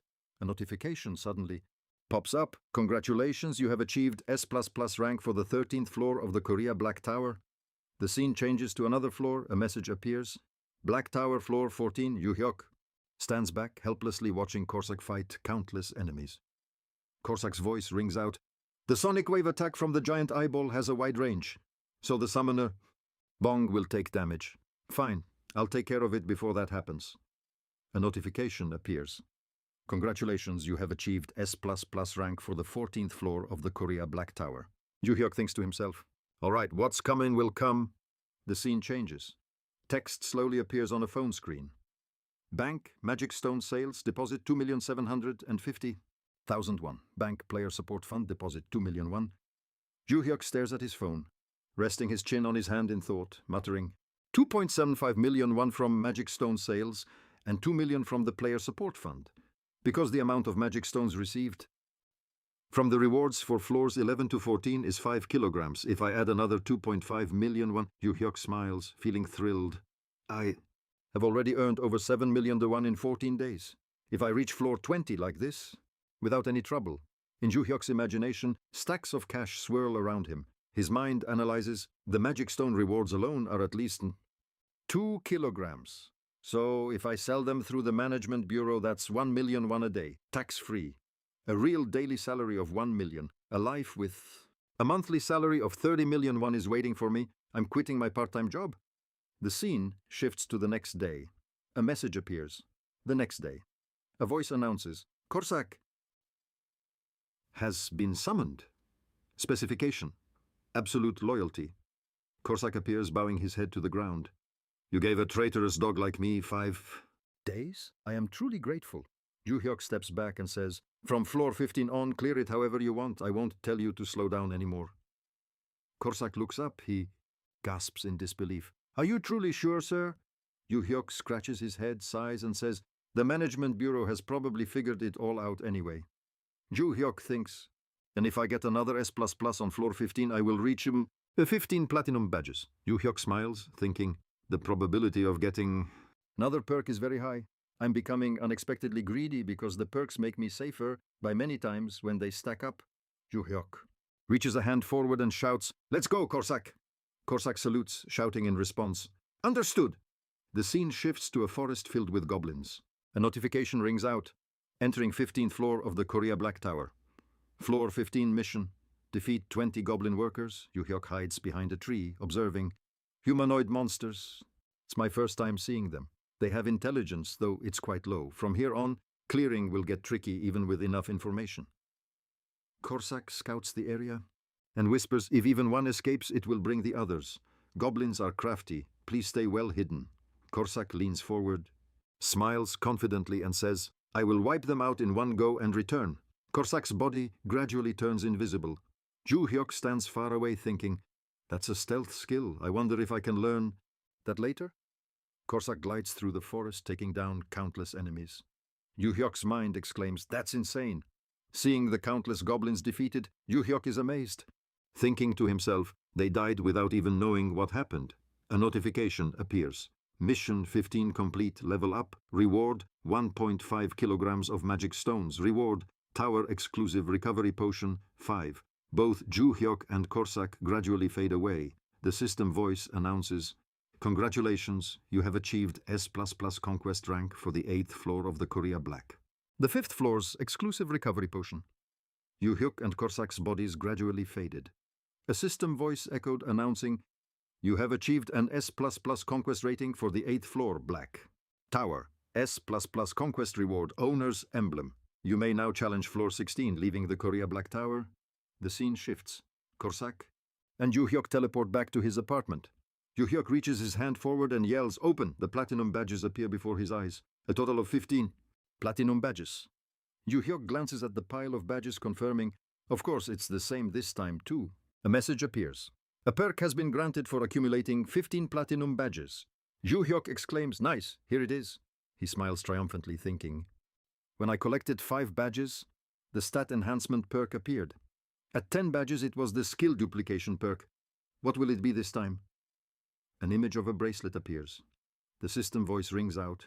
15 platinum badge accumulation reward granted. Reward. Energy controller has been transferred to the exclusive tower inventory. Ju Hyuk looks at the item he just received and thinks, an energy shield? Ju Hyuk puts the bracelet on his wrist, his eyes full of anticipation. A notification appears. Energy shield. Effectively protects the user with a layer of damage-absorbing shield. Limit disappears after absorbing a certain amount of damage. Cooldown 5 hours. Shield effect features scale according to level. Instantly, an invisible armor seems to cover Ju Hyuk's body. He thinks, in short, this is full body armor, isn't it? And since it's a tower exclusive item, it means a source of power is radiating through my body. He smiles contentedly, thinking, energy shields, I can even use this in real life. Ju Hyuk looks at the bracelet on his wrist and wonders, how much would this sell for on the market? 2 billion, 3 billion, maybe just sell it and quit climbing the tower. Ju Hyuk looks up, then suddenly changes his mind. No, the higher I climb, the better the rewards. Ju Hyuk looks at Korsak and asks, can you clear S++ on floor 16 right away? Korsak looks back, still holding his food, and replies, I can guarantee the clear, but I have to be careful. I can't be sure about getting an S++. Sir! Ju Hyuk is a bit surprised and blurts out, really? Ju Hyuk is confused, thinking, then what should I do? Korsak smiles and asks, is something wrong, Ju Hyuk? Ju Hyuk reaches his hand forward, looks at the bracelet and thinks, sell this bracelet. Huh? The scene shifts back to the awakened management office. Kyung-soo sits at the table wondering, completion notification. How long has it been since the S++ grade stopped? Mina squinted slightly. She spoke up, today marks exactly half a month. Wang In looked toward Kyung-soo, who continued, it seems, I'm stuck on the 15th floor. Kyung-soo supported his head with one hand while slamming his other onto the table. He cried out helplessly, the heavens truly have no eyes to bestow such talent upon such an extremely cowardly player. Kwang In looked down at his phone screen, suddenly realizing something. His voice faltered. The difficulty will skyrocket from the 16th floor. But surely player Bong won't give up. Let's wait a little longer and see. Holding his phone, Kwang In turned his eyes toward Kyung-soo. He quickly announced, player Bong Ju Hyuk is coming to the Awakened Management Bureau. He wants to use the player shop. Kyung-soo slightly rose from his seat, one hand gripping tight. He said in astonishment, the player shop, could it be? The image of Ju Hyuk appeared in Kyung-soo's mind. His voice rang out, is he grinding the 15th floor again to easily earn money for equipment? Kwang In looked elsewhere. He continued, it seems so. Last time I went to his house to check, I saw he was empty-handed. Kyung-soo slammed both hands onto the table. He urged, how can someone be so foolish? I have wrongly blamed player Bong. Scene change. The space shifts to a forest. Kyung-soo's voice echoed, when player Bong arrives, assist him with any item he wants at the lowest possible price. A line of text appeared, 15 days ago. Korsak frowned, his expression showing clear confusion. He blurted out, yes, sir, what did you just say, Ju Hyuk? Lifting his shirt, he pointed to his own stomach and said, stab me. Korsak held a knife in his hand, his whole body trembling violently. He hesitated. With this knife, Korsak clutched his face with one hand, his body leaning back. He said loudly, why me? If you hate me, you can just beat me to death, damn it, Ju Hyuk. Extending his hand forward, he said, if you're scared, stab my hand instead. I'm just testing to see if the energy shield is working well. Ju Hyuk's mind flashed. He's not killing me, it's just a stab. Why make such a big deal out of it? Korsak shook his head back and forth, repeatedly saying, I hear nothing, I'm deaf, I don't hear a thing. Ju Hyuk became angry and shouted, I'm going to die of frustration. Ju Hyuk grabbed Korsak's wrist and drove the weapon into his own abdomen. Blood instantly poured out, and he calmly said, let me handle it myself. Ju Hyuk started, his hand pouring the recovery potion onto the wound he just inflicted. He said loudly, damn it, I forgot to activate the shield while stabbing. Korsak looked at the knife in his hand. He cried out loudly, this bad hand daring to stab Summoner Bong, chop it off. Ju Hyuk turned back and ordered, sit still. A notification popped up. Recovery effecting has been applied. Korsak stepped forward, grabbing Ju Hyuk's shoulders with both hands. He shouted, you must not do things like that ever again. Ju Hyuk closed his eyes and said awkwardly, got it, let's finish hunting. Let's go. Korsak let go, lowered his voice and whispered, yes. Korsak lunged forward, taking down countless goblins along his path. Ju Hyuk observed from afar, thinking, Korsak only needs 10 minutes to finish hunting. Ju Hyuk moved his body, deciding to take advantage of the free time to practice skills. Ju Hyuk slightly bowed his head and whispered, "Mimicry now." Instantly, Ju Hyuk's entire body seemed to change. His eyes widened, staring ahead.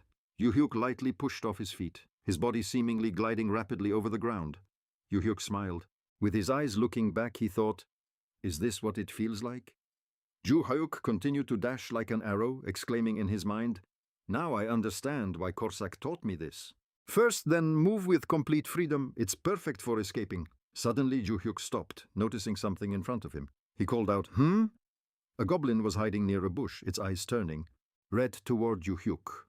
Ju Hyuk looked at the monster and thought, startled for a moment. "Goblin?" Ju Hyuk stepped back a few paces, thinking fearfully, "This guy is hiding from Korsak." Before he could grasp the situation, the goblin suddenly lunged at Ju Hyuk, screaming in a rage. Ju Hyuk was startled. He held his hand forward and shouted, "Shield!"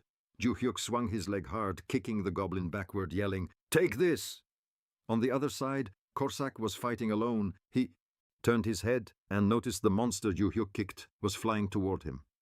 Korsak immediately swung his sword, taking down the goblin. He laughed and said, "Nice pass. Did you just play soccer, sir? Suddenly, Korsak's eyes widened. He seemed to realize something from Ju Hyuk's direction. Korsak pushed off his feet, lunging toward Ju Hyuk while shouting, "Summoner Bong!" Korsak stopped in front of Ju Hyuk. He asked anxiously, "Are you okay?" Korsak lifted one of Ju Hyuk's arms, checking his body while asking, "No, you fought a goblin, right? How do you feel now? Are you hurt anywhere? I'm not..." "Hurt?" Korsak raised both hands and shouted, "How many times have I told you being too brave isn't good, Summoner Bong?" Ju Hyuk raised both hands to cover his ears, softly replying, "I'm sorry. I'll be careful, it's so noisy." Images of magic stones appeared. Ju Hyuk's voice echoed, "Half a month of grinding the 15th floor and I've gotten used to the skills." Then the accumulated magic stones weighed 22.5 kilograms, with a market value of 11.25 million won. Scene change back to Ju Hyuk's apartment. Kwang In's voice echoed, "Player Bong, thank you for reaching out." Ju Hyuk held the phone to his ear and spoke, "Hello, can I come to the player shop right now?" Kwang In answered immediately, his voice full of excitement. "Of course. I will send someone to pick you up right away." Ju Hyuk lowered his voice and replied awkwardly, No, I'll go myself." Kwang In laughed, lightly reassuring him, "No need to be shy. This is a privilege that even regular contract players have." Ju Hyuk hesitantly accepted. "Then I'll wait." Scene change. The car carrying Ju Hyuk stopped in front of the Awakened Management Bureau office. Ju Hyuk opened the door and stepped out, eyes glancing outside, his face showing visible embarrassment. Seeing Ju Hyuk's figure, Kwang In smiled and said, "It's been a while, Player Bong." Kwang In bowed slightly, his tone formal. "Warmly welcome you to the Management Bureau." Ju Hyuk bowed in return, replying, "Hello." Ju Hyuk's mind suddenly thought this. This is truly VIP treatment. Kwang In's voice echoed, "Please come in." Scene change. Ju Hyuk placed his hand on a control panel and a system voice sounded, "Vein information of player Bong Ju Hyuk has been registered normally." Kwang In looked at Ju Hyuk and said, "From now on you can come and use the shop at any time, without calling in advance. Do you need a shopping guide?" Ju Hyuk scratched his head, gave a faint smile and refused. "No, I'll look around myself." Ju Hyuk raised his hand. The entrance door of the shop suddenly opened. The system voice sounded, "Welcome to the player shop." Ju Hyuk cast his eyes toward the inside of the shop. It looked very sparkling and beautiful. He wondered, the shop exclusively for players has such luxurious facilities, but why are there no customers? Ju Hyuk walked past the area where weapons were displayed, thinking to himself, "That expensive, huh? But let's sell these magic stones first." Hyun-soo gestured toward Ju Hyuk's pile of magic stones and said, "The market price is 11.25 million won. That should do it. It'll be transferred to your account within 3 days." Ju Hyuk scratched his cheek, his voice hesitant. "I could use this money. Right here, right now, no?" Hyun-soo replied, "Of course you can use it immediately." Ju Hyuk turned to walk away, thinking, "I'll buy everything quickly and head back." Hyun-soo stood behind him with a bright smile. He called out, "Shopping spree! Hope you enjoy your shopping." Scene changed to Kyung-soo's office. His voice echoed, "Is the players' shopping going well, Bong?" Wang In stood across from him and replied, "Yes, I'm watching now. I've already told the other players that the shop is closed for today." Kyung-soo looked toward Wang In. He asked, And what about the prices? Wang In clasped his hands behind his back and replied, I instructed the staff to apply a 90% discount. People as shy as him might even refuse to accept. Items for free because they'd feel pressured. Kyum-soo spoke, his voice sounding slightly satisfied. Well done. Scene change back to Ju-hyuk's apartment as the sun begins to set. Inside the room, Ju-hyuk held a new weapon. A caption appeared. Adamant key, 2 million won. He put on a new pair of shoes he had just bought, and text popped up. Zabasilis boots, 3 million won. Ju-hyuk stared at the key in his hand and muttered, I heard regular gear costs at least 20 to 30 million won. For the team leader to personally greet me, this is definitely... Ju-hyuk frowned and said loudly, Everything about this screams special treatment. Nothing in this world is free. It's so much pressure. Looking down at his new shoes, he thought with joy, but these shoes are actually really nice. Ju-hyuk held his hand out, staring at the bracelet on his wrist, thinking, since I have the armor and the energy shield, my defense is covered, and it's all thanks to these rewards. Ju-hyuk looked into the void and smirked, his mind wandering. I decided not to be greedy while climbing the tower, but these rewards are just too tempting. Scene change. A message appears. The next day, a notification rings out. John Kozak has been summoned. Kozak appeared, raised his hand in a salute, and said loudly, Loyal greetings to the summoner, Bong. It is an honor to be called by you. Shall we head out to perform our duties today? The 15th floor, right? Ju-hyuk waved his hand and said, No, we're going to the 16th floor. Ju-hyuk smiled slightly and whispered, My summoning skill has cooled down. As soon as he heard Ju-hyuk, Kozak grinned radiantly. Kozak shouted, his voice full of excitement, Summon another one. Ju-hyuk held his hand forward, thoughts swirling in his mind. Please, just please, Ju-hyuk chanted continuously. Oh heaven, amen, please help me out, please. Abracadabra, random summon. Suddenly a human figure gradually appeared in front of Ju-hyuk and Kozak, the silhouette slowly growing larger. Ju-hyuk was caught off guard and exclaimed, Huh? Wait a second. The newly summoned human grew even bigger, punching a hole through the ceiling. Ju-hyuk looked horrified, thinking helplessly, what on earth was summoned? My house. Go-Bang's arms and legs radiated a dense internal energy. He easily lifted a massive boulder with his bare hands. Ju-hyuk watched in secret terror. Is that a person or a monster? Kozak suddenly flew in. Sit down, you idiot. Ju-hyuk stood behind them, startled and wide-eyed. He rushed forward, stomping hard on Go-Bang's face. Kozak was irritated, kicking him repeatedly. Why you? Just die already. I'll kick your head off. What kind of attitude is that, you rock for brains, you jerk? Do they know each other? Huh? Ju-hyuk sweated profusely. It's not even hurting him like a scratch. Go-Bang's eyes flashed, his face suddenly turning savage. He grabbed 2 blades with killing intent. Fine. Let's see if you can still talk after I slice your head off. I'll tie a pretty ribbon around you. As soon as he finished, Kozak charged. Ju-hyuk quickly stepped between them to stop it. Stop it. You two, I surrender, he said with tears in his eyes. The roof. The hole in the house is enough already. I'm being serious. He sheepishly knelt on the ground and obeyed. Yes, sir. Ju-hyuk suggested. Mr. Kozak, please sit aside and help me. I need to talk to this new friend. Kozak suddenly spoke up. There's no need, sir. That guy is notorious. Seeing Ju-hyuk's blank expression, he explained, In our world, he's famous for being a total idiot. He probably doesn't even know the 3 principles. Go-Bang heard this and stammered a rebuttal. I do know the 3 principles. I memorized them. Kozak couldn't help but mock him. Then, read them out. He held up his fingers and recited hesitantly. Number 1.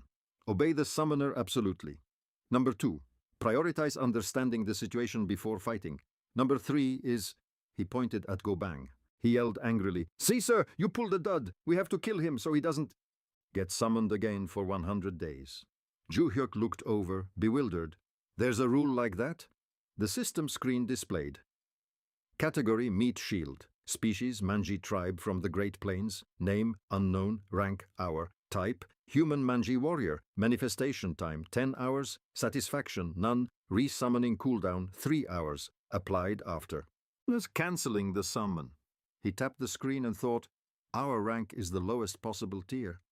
That's disappointing. Guess I'll wait a month and try summoning again. Ju-hyuk reluctantly became an interviewer. Bong, he started. What's your name? Go-Bang replied, Dunno, forgot. Ju-hyuk asked, Do you know why you're here? He continued to reply, Dunno. Ju-hyuk asked again, What about the tower? Go-Bang answered honestly, Dunno, don't remember. Ju-hyuk felt irritated, so annoying. Ju-hyuk was thinking about reading the character's detailed description when he suddenly froze, his whole body floating, entering a different space. Again? Just like with Kozak, I'm being pulled into his memories. Immediately after, Ju-hyuk appeared in a vast field of flowers. Where is this? Gobang looked at the butterflies around him. Pretty butterfly. He was a Mandi warrior from the Great Plains tribe. A pure soul who found happiness simply by being one with nature. But putting aside his innocence, a pack of Great Plains wolves slowly approached behind Gobang. His physical strength was top tier. He hugged and nuzzled the two wolves. Wanna play? I like to play too. A lot. Sadly, he was just too dim-witted. Ares smiled slyly. Just like the rumors said, you really are huge. He looked up and asked, I am Ares. What is your name? Gobang the idiot replied, Dunno, forgot. He couldn't even remember his own name. In the end, he was deceived by a fake hero and pushed forward as a meat shield in the battle against the super monster Hydra. With just his sturdy body, he was able to withstand the Hydra's breath and counterattack, tearing off its heads one by one, never realizing that his own flesh was melting away. He had only one thought: to protect his comrades. He collapsed from the accumulated acidic breath and died, passing away amidst the mockery of his teammates. His teammates laughed gleefully. What a fool! Thanks a lot! Because of you, we won easily. Ju-hyuk stood before the massive skeleton of Gobang and thought, this is why he's called a meat shield. Ju-hyuk pressed his lips together and hung his head, cursing under his breath. That's messed up. So what if he's a little slow? He held out his hand, wanting to shake his hand. Welcome. Let's climb the tower together. Ju-hyuk grabbed one of Gobang's fingers. Let's start by naming you. Do you like Yaman? Sure. You raised your hand to shake his. Welcome, let's climb the tower together. Ju-hyuk grabbed one of Gobang's fingers. Let's start by naming you. I like Yaman. Gobang? Or Yaman? He asked in a low voice. No idea? You patiently repeated the question. Just pick a name, Yaman or Gobang? Gobang smiled and said, Gobang? Ju-hyuk pointed a finger at himself, excitedly declaring, Got it. I promise I'll make you happy, just trust me, he said trustingly. Gobang, trust the summoner, whatever he says we do. You turned to Korsak and said, Korsak, Gobang and me, from now on we're a team. Let's work well together. His face turned pale, trembling uncontrollably. What did you say? Korsak suddenly had a shady idea, already plotting. He flashed a fawning smile. What else is there to say?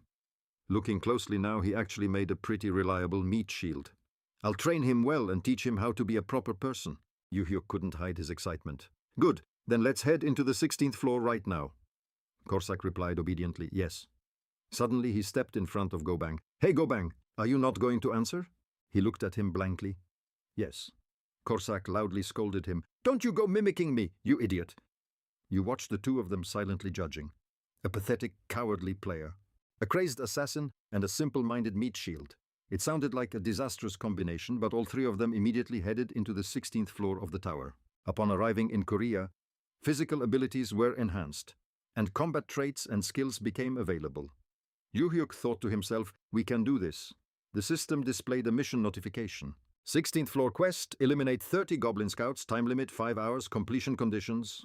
Eliminate no fewer than 30 goblins. Failure conditions, death or abandoning the mission. Korsak took the lead and said, Summoner, please activate your energy shield and be ready to use your footwork at any time. You followed behind him and replied, Got it. Korsak continued to warn, They shoot poison needles, so we never know when or where they'll appear. At that moment, behind the trees, green-skinned goblins were hiding. Ju-hyuk raised his weapon, aiming straight at a goblin's head.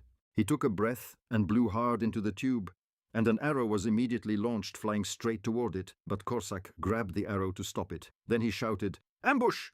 The goblins immediately rushed toward the three of them. Korsak blocked the arrows and shouted, Get out of the way, I'll hold them off for you. You nimbly hid behind a large rock, calculating silently. They were waiting for us. Looks like there are more than 50 of them. Ju-hyuk turned and ordered Gobang. Gobang, step forward and stop them. Upon hearing the order, his eyes flashed, and his entire face turned fierce. Gobang channeled his inner strength, stomping his feet hard onto the ground. Then he launched himself into the air, limbs spread wide. Seeing the situation wasn't looking good, the goblins scrambled in all directions, leaving Korsak alone. He couldn't help but look back in confusion. Huh? At the same time, Gobang landed from above, causing countless goblins to be sent flying. Korsak wasn't spared either. He was sent floating into the air. Hey, you bastard! Yu Hyuk hid behind the rock, watching in amazement. Oh my god, they're completely overpowered! The goblins continued using their old trick. Countless arrows shot out, piercing the back of his suit. Go! Bang gritted his teeth and roared. Doesn't hurt, feels like a tickle, he shouted, obeying orders, killing them all. Finishing his sentence, he lunged to attack the goblins. You stood there with your mouth agape silently, assessing this guy is only rank G. Just based on combat ability alone, he should be at least an SR, or maybe even an SSR. Could he be ranked G just because he's not very smart? After the killing was done, the three of them returned, and on the table were piles of golden, piping hot chicken legs. Go Bang chewed on a chicken leg and praised, chicken meat is so good. Yu Hyuk smiled and said, Go Bang, you did well. Eat as much as you like. Corsac suddenly burst out, it's chicken, not ba! We're here and you're just eating them one by one. This chicken is so spicy. Seeing that, he mocked him. An assassin with a weak spice tolerance? You look like a fool. You looked helplessly at the two of them. Can't you two get along for even a second? While eating, Go Bang suddenly spoke up. Summoner is a good person. He seriously patted his chest and said, giving Go Bang chicken, Go Bang promises to give his life. Yu Hyuk was shy at the praise, rubbing his nose. Compared to what you've done, a few pieces of chicken are nothing. Corsac suddenly raised his leg and kicked Go Bang in the face. It's chicken, not ba, you pig-headed fool. You couldn't hold back your anger and scolded him. He jumped, startled. Why are you bullying someone who's just trying to enjoy a meal? I'm almost moved to tears. Corsac hung his head in depression. My apologies, my lord, I just thought Go Bang needed a little teaching. He thought to himself, look at that jerk stuffing his face while the summoner isn't looking. The next day, the system announced, you have entered the 17th floor of the tower. Upon arriving in Korea, physical abilities have been enhanced to match your level, and combat traits and skills are now available. Yu Hyuk rolled up his sleeves, revealing his toned muscles. You thought happily, I'm level 17 now, I can feel the power surging through me. Yu Hyuk flexed, feeling excited. His heart was pounding. Is the wild stallion inside me waking up again? All right, time for me to join the fray. Corsac stepped forward and said, approaching level 20 is when people tend to get complacent. Summoner, I hope you'll let me take the lead and protect you. Go Bang also followed. Summoner needs to stay back to survive. You were left behind, exhausted. As you replied, got it. The notification board displayed the 17th floor quest. Eliminate 30 goblin warriors. The goblin warriors had gathered in formation ready for battle. Yu Hyuk looked at the sight and thought to himself, it seemed normal when watching other players' tutorial videos. You broke into a sweat, but seeing it in person, it's truly terrifying. There are at least 90 of them here. Even though they're monsters, these guys are very skilled at tactics. The guide I watched before entering said, when goblin warriors appear, first pull back to a safe zone. Wait a while and then return. Their forces will naturally disperse, and they will patrol in groups of 3. Lure and kill them group by group without drawing attention, then repeat, until successful. Even though this is standard strategy, it's quite time-consuming. Yu Hyuk thought to himself, then suddenly called out to Go Bang. Go Bang turned his head blankly and asked, did the summoner call me? Yu Hyuk arrogantly thought to himself, no need for that tedious process. You pointed forward, smiling relaxed as you commanded. Go! Hearing the command, he threw his head back and let out a piercing roar. Yu Hyuk calculated confidently, now that Go Bang is here, I can easily reach the 20th floor. Or even higher. You pointed at the goblin warriors, grinning as you commanded, wipe them all out. Yu Hyuk couldn't help but wonder, what's the next reward going to be? After a loud roar, Go Bang lunged toward the goblin warriors. The leader among them shouted, pointing out orders, and the goblin warriors immediately gathered, getting into a proper formation. He didn't even flinch, charging forward like a bullet. With just one shove from Go Bang, the group of goblin warriors was sent flying. They crashed down. The ground, their weapons scattered everywhere. Watching this, Yu Hyuk couldn't help but feel pumped and cursed under his breath. That's insane. He imagined that tactics only work when the weight classes are similar. It's like thousands of bicycles trying to fight a tank. No chance. Just then, the system notified you. You have achieved S2 plus rank in the Black Tower of Korea. Completion reward. S2 plus platinum badge.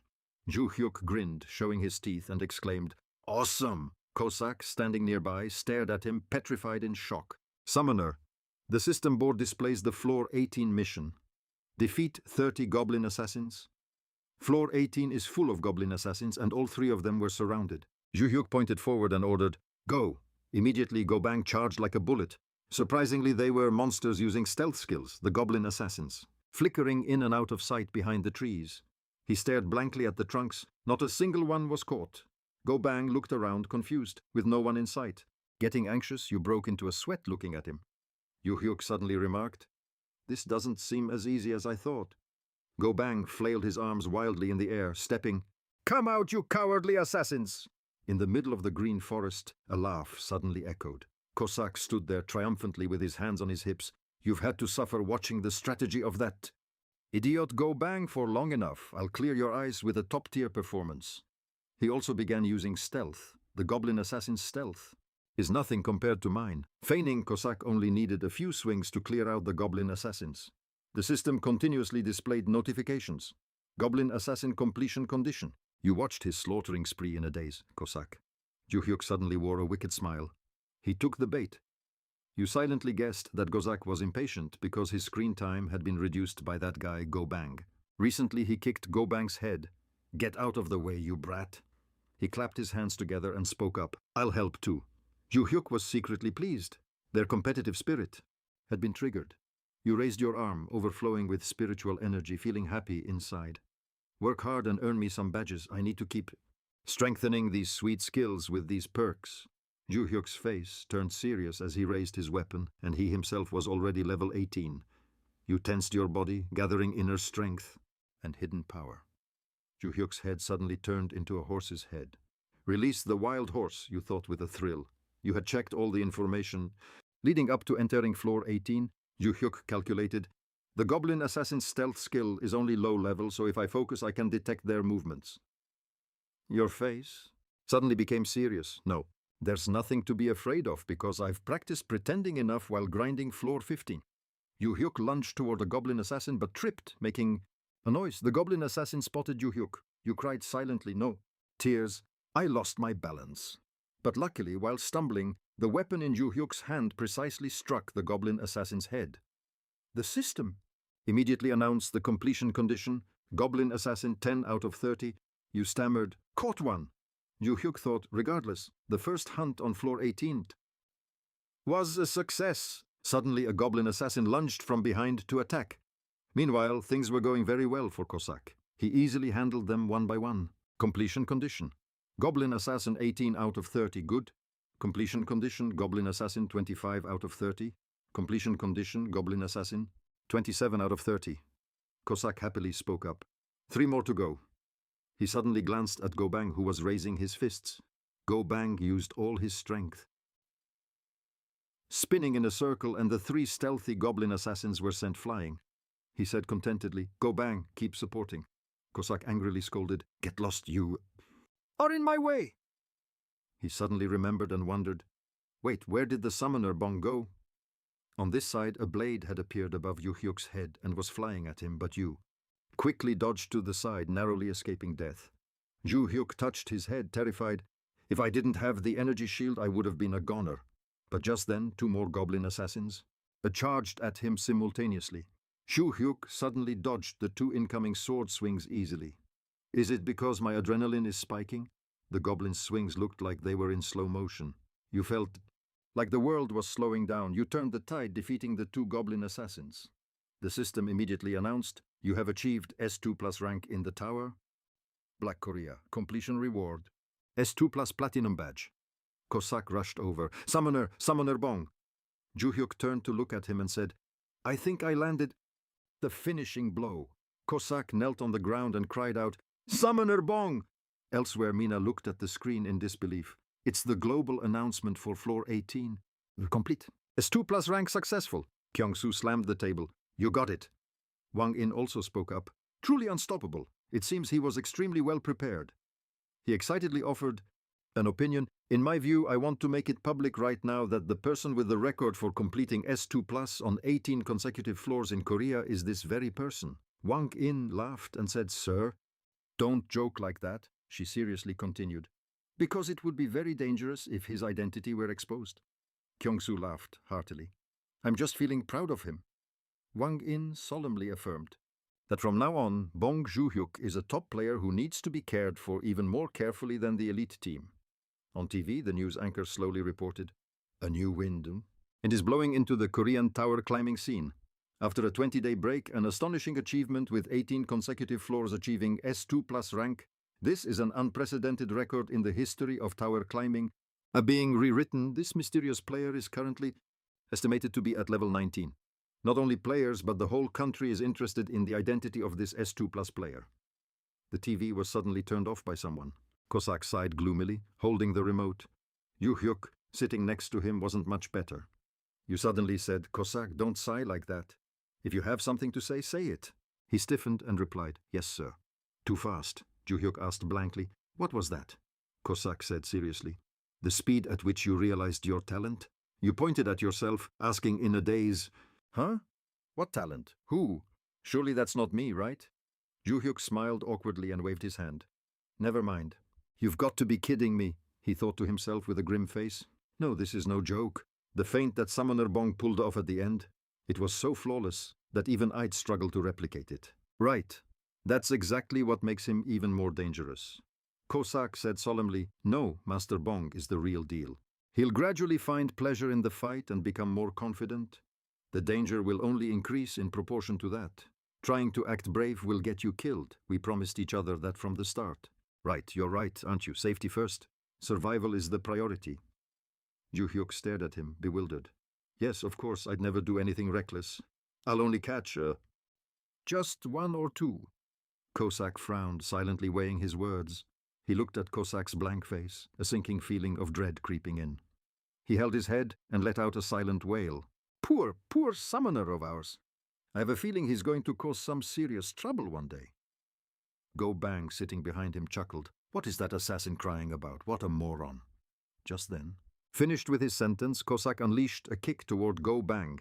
He shouted, I'm going to finish you off right now." The force of Cossack's kick sent Go Bang flying backward, his body slamming into the nearby refrigerator. All the food stored inside spilled out across the floor. Seeing the scene, Joo-hyuk screamed in desperation, "My fridge!" Joo-hyuk raised his hand and the bodies of Cossack and Go Bang slowly began to fade away. He yelled, "You two, stop wrecking the place and get back there." Yoo-hyuk slumped to the ground, staring at the food scattered across the floor, sighing regretfully, "Good grief. And even my delicious kimchi is ruined. Mom made that just for me." A voice echoed, "Farewell, kimchi." Outside, the sky was turning a golden hue as twilight set in. Yoo-hyuk thought to himself, "I should probably head home tomorrow to visit Mom and Dad. A change of scenery will do me good." Scene shift. Outside an apartment complex, Joo-hyuk walked up the stairs. A caption appeared. The next morning, Joo-hyuk stood in front of an apartment door. He pushed the door open and called out, "I'm home!" Joo-hyuk glanced inside. A familiar voice called back, "Is that you, Joo-hyuk?" Sucheon, lying on the bed, saw him. Sucheon spoke up, "You should visit more often, you know. It's not that far. Your mother is about to forget what you look like." Ji Yunja looked at Sucheon. She snapped, "Oh, can it? Stop nagging the boy. He's busy." Yoo-hyuk's eyes widened, and he asked worriedly, "How are your joints, Dad?" Sucheon struggled to sit up. His voice trembling, he grumbled, "Do you think broken bones heal overnight? I've been stuck in this bed for half the day already." Joo-hyuk approached him and urged, "Dad, just keep resting." Sucheon's whole body shook as he brushed him off. "It's not like it kills me to sit up for a bit." Ji Yunja, wearing an apron, chimed in, "Sit up, I've made some stew." "There." Yoo-hyuk held Sucheon with both hands and asked, "Where's the kid?" Ji Yunja turned slightly and replied, "Min-hyuk just ran out to buy some tofu. He should be back soon." Scene shift. A pot of kimchi stew was set on the table, steam rising into the air. Yoo-hyuk took a bite and asked, "Things have been pretty tight around here lately, haven't they?" "Ji-yun." Ja closed her eyes and reassured him, "Don't you worry, I'll find a job soon." Sucheon looked at Joo-hyuk and added, "Exactly. Don't worry about us. Just live your own life well. Stop thinking about sending money home all the time." Joo-hyuk squinted. He wondered if he should probe a little bit. Yoo-hyuk suddenly said, "If only I had awakened. It would have been so much better right now." Sucheon slammed his hand on the table, stunned. "Joo-hyuk, don't tell me you—" Joo-hyuk jumped, thinking to himself, "Uh-oh, did I just let it slip?" Sucheon put a hand over his chest and laughed heartily. "You're joking, right? You going into the tower? You?" Let me tell you, I'm the kind of guy who calls his wife to kill a cockroach. Min Hyuk, sitting nearby, burst into laughter. He mocked, "That's the funniest joke I've ever heard." Ji Yunja narrowed her eyes and interrupted. "That is nothing to be proud of, for heaven's sake." Ji Yunja turned to Ju Hyuk. She asked, "By the way, aren't you working today?" Ju Hyuk looked away, his voice hesitant. Yeah, I have the day off today." In his head, he thought, "In reality, I've quit all my jobs." Ji Yunja leaned in and sniffed Ju Hyuk's shoulder, laughing. "My son, the word liar is written all over your face. You're acting real suspicious." Ju Hyuk was startled and stammered. "Liar? What are you talking about, Mom? I'm not lying about anything." Ji Yunja chuckled softly, her voice deepening. "Regardless, I trust my son. My dear son." Ju Hyuk felt a touch of emotion. "Mom," Ju Hyuk suddenly froze at her next words. "Just don't get involved with loan sharks, whatever you do." A memory flashed in. Ju Hyuk's mind, he thought. A memory I had forgotten. I knew nothing about it. Ju Hyuk suddenly asked, "Now that you mention it, what happened with your job, Mom?" A memory of when Ji Yun Ya was furious with Seol suddenly appeared. She explained, "It was because of some rude customer. I went to fix her water purifier and she demanded I clean up all the trash in her house. How could I be expected to just take that? To hell with the customer rating. I gave them a piece of my mind and then I got fired." Yu Hyuk thought, "Mom is truly fierce and brave. It's that personality that can't tolerate injustice." An image of Sucheon appeared. He said proudly, "My greatest achievement in life, it was getting your mother to go on a date with me." Yu Hyuk's stream of thought continued. "And the person who fell for a mother like that is a reflection of the relationship between Sucheon, Min Hyuk, and Yu Hyuk." His voice echoed. "The definition of a total loser guy. The paternal family's genetics are pathetic but surprisingly dominant." Yu Hyuk's father chatted warmly with the family. Yu Hyuk pondered, "Anyway, they'd probably worry. I'll hold off on talking about awakening until things are more stable." Time jumped to midday. Yu Hyuk handed a stack of money to Min Hyuk. He asked, "Huh? What's this?" Yu Hyuk replied, "It's pocket money for Mom and Dad. Give it to them. And make sure they don't overwork themselves." Yu Hyuk turned to leave. Suddenly, Min Hyuk called out, "Wait, big brother!" Min Hyuk scratched his head, hesitating. "The thing is," Yu Hyuk looked back, certain he must be trying to throw a tantrum because I paid for his tuition last time. Yu Hyuk walked toward Min Hyuk, thinking firmly, "This little brat just wants to say thanks." "But he's too embarrassed." Ju Hyuk put a hand on Min Hyuk's shoulder and smiled. "I understand how you feel, kid." Min Hyuk was a bit surprised. "Really?" Min Hyuk smiled lightly, his cheeks blushing. He said shyly, "Then I can say it freely. Dad's pocket money, Mom's pocket money. Don't you think something is missing after that?" "It seems you forgot my part."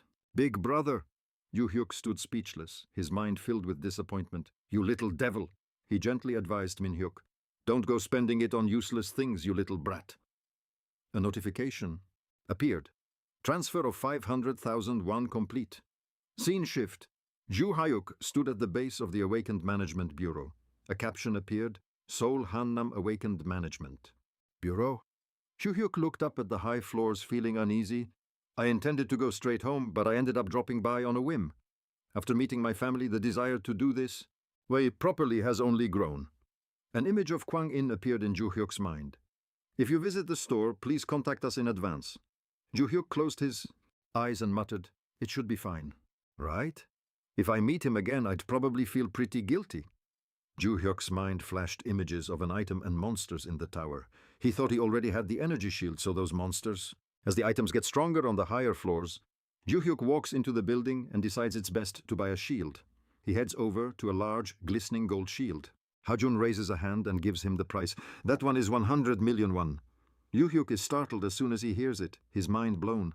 100 million? Yu Hyuk keeps scratching his head, his voice hesitant. "That's way too heavy for me. And it's too expensive, so I'll have to pass." Yu Hyuk thinks to himself, "It's insanely expensive, and why does it have to be a female employee? I can't even speak properly. What's the point? And why is it so crowded today? There wasn't a single soul here last time. Don't look this way." Hajun quickly pulls out a smaller shield and smiles, saying, "Ah, then this one should be perfect. It's a round handheld shield made of adamantium and cyclonium alloy. It's small, light, and although it's cheap, it has a self-repair function. Would you like to try it on?" Yu Hyuk wears the shield on his arm and thinks, "Oh, it fits me so well. It's like it's a set with my staff. I like it." Yuhyuk scratches his head and shyly asks, "So, what's the price?" Hajun smiles and replies, "It's 40 million won. Shall I help you with the payment?" Yuhyuk hesitates for a moment, then shakily answers, "Yes, I'll take it." Yuhyuk places a hand on the payment pad, and a voice rings out, "Payment complete." His mind races. "I finally bought it." An image of Hajun appears in Yuhyuk's mind, and he wonders why. Talking to an employee is even harder than dealing with a goblin? Yuhyuk turns his head back, sighs, and thinks, "I should just go home."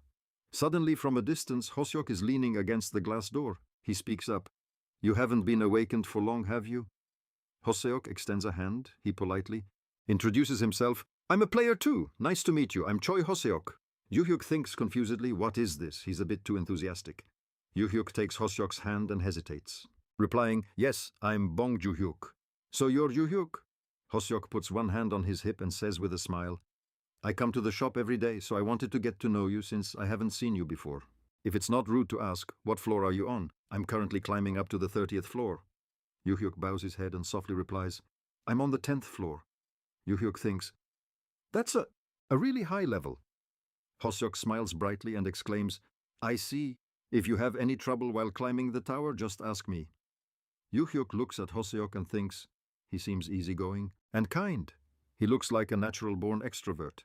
Yuhyuk stands still and says, "There's nothing difficult for now." Hoseok gestures towards Yuhyuk with both hands. He replies, "That's great then. If you need help next time, just ask me, since I come here often." Hoseok turns to leave, waves, and says, "See you later then." Yuhyuk's thoughts flash through his mind. That kind of bold social skill is truly admirable. With that level, he probably already has a girlfriend. Right? I'm so jealous. Scene change. It's now night and the lights are still on in Yuhyuk's house. A status window appears in front of Yuhyuk and he proudly exclaims in his mind, "Level 19! Now I can challenge the 19th floor." But before that, Yuhyuk places a box on the table and says, "I should summon Korsak and get some things settled." Right? A notification appears. Korsak's soul has been summoned. Korsak appears, his voice choppy. "Thank you for the rating." Yuhyuk holds the shield out in front of him, showing it off to Korsak. "I just bought this shield." Korsak kneels on the ground and mutters, "Oh my goodness, look at that. You really know how to enjoy yourself, and even a shield?" Korsak frowns and says, "Do you really have to go this far?" Yuhyuk looks away and replies, "I'm prioritizing safety as much as possible." Korsak closes his eyes and interrupts. The previous summoner said the exact same thing. Yuhyuk clenches his fists to reassure Korsak. "Don't worry, because I'm a coward. If climbing the tower gets too difficult, I'll give up immediately." Yuhyuk's face brightens. He smiles when he hears Korsak's words. "Please promise me you won't recklessly lead the way and charge into places." Korsak sits up straight and advises, "If anything goes wrong, sacrifice your subordinates and that Gobangai to escape." Yuhyuk throws his weapon into his inventory and replies, "I promise." Korsak closes his eyes tight. He continues, "It would be better if you sacrificed that bastard Gobang instead of me." Yuhyuk smiles and simply replies, "Got it." Suddenly, Korsak smells something. His voice is intermittent. "Then shall we start cleaning up? What is this smell?" Yuhyuk opens the box on the table. Inside are some steamed buns. "Still warm," he says. "I bought these buns for you." Korsak suddenly exclaims, "Loyalty!" He reaches up to scratch his head, his voice shy. "I didn't expect you to care about me before that Gobangai." Korsak brings the bun to his mouth and continues, "I'll enjoy this." Suddenly Korsak stops for a moment and says, "Summoner Bong, are you making enemies with anyone?" Yuhyuk, sitting across from him enjoying the food, replies, "Making enemies? Of course not." Then from outside his door, a dangerous atmosphere fills the room. Korsak's voice rings out, "Someone is outside. His killing intent is leaking everywhere." Yuhyuk is startled and exclaims, "Killing intent?" Suddenly there's a call from outside. "Hello there." Yuhyuk sits up and tells Korsak, "Hide quickly." Korsak's body slowly fades away and he replies, "Understood." A note appears. Energy shield effect. Protects the user with a damage-absorbing barrier. No sooner had he finished speaking than the door to the room suddenly burst open. The latch was smashed into pieces by someone. The doorknob falls to the floor and rolls to where Yuhyuk is sitting. Hoseok walks in slowly, clutching a gun in his hand, and says, "Hey there, Yuhyuk." Startled, he seems to recognize the person standing in front of him. Yuhyuk looks at the doorway and shouts, "You're the person I met at the shop, the player, right?" Hoseok appears, smiles and says, "Surprised? You bastard, I had a hard time tracking you down." Yuhyuk sits still, his voice stuttering. "Why me? Is that a gun, please?" "Put the weapon away!" Hoseok points the gun at Yuhyuk and yells, "Who gave you permission to speak? Do you want to die? Take off your bracelet and open your inventory before I turn your skull into a beehive." Yuhyuk frowns, his mind still calm. "No. What the hell is he thinking, pointing that thing at me?" Korsak slowly appears from behind. Hoseok lowers his voice and threatens, "You think this is a joke?" Yuhyuk's thoughts. "Appear. You're digging your own grave." Hoseok smirks, a sinister smile spreading across his face as he thinks, "Is he already frozen in fear just because I have a gun? I picked a good prey this time." Korsak slowly approaches from behind. Hoseok's mind confirms, "These weak types will open their inventory the moment I land a punch." Hoseok raises one hand high and yells, "Before I beat you to death, do it!" As soon as he finished, Korsak swung the hilt of his sword hard against the top of Hoseok's head. The sudden attack made him dizzy, and Hoseok's body slowly collapsed. His thoughts started to fade. "There's another one? Damn it." Hoseok falls unconscious, his body remaining in a kneeling position on the floor for a long time. Yuhyuk opens his eyes wide, as if he hasn't processed the current situation, and exclaims, "Huh!" Yuhyuk clenches his fists and happily cries out, "Well done, Korsak!" Korsak is embarrassed and stammers, "Yes." Yuhyuk wipes away his tears quickly and says softly, "You knocked him out instead of killing him. I was so worried you'd kill him without realizing he's just a mindless thug." Korsak becomes flustered, his voice. He hesitated. "How could I possibly do that, sir?" Yuhyuk looked down at Hoseok, thinking, "This guy must be an item broker, right?" The image of a mysterious person flashed through Yuhyuk's mind. He thought, killing players who are just like ordinary civilians outside the tower and robbing their items? That's exactly what an item broker does. I've heard about them. Memories of a conversation with Wang In surfaced. He had said, "One of the perks of the elite squad is providing personal protection outside the tower, because players are just regular people when they're outside the tower." A dark scenario played out in Yuhyuk's head. He thought with certainty, if I hadn't awakened my summoning ability, I probably would have been taken care of even while outside. Yuhyuk looked toward Gosak. His mind raced. Only now do I realize what a cheat ability this is.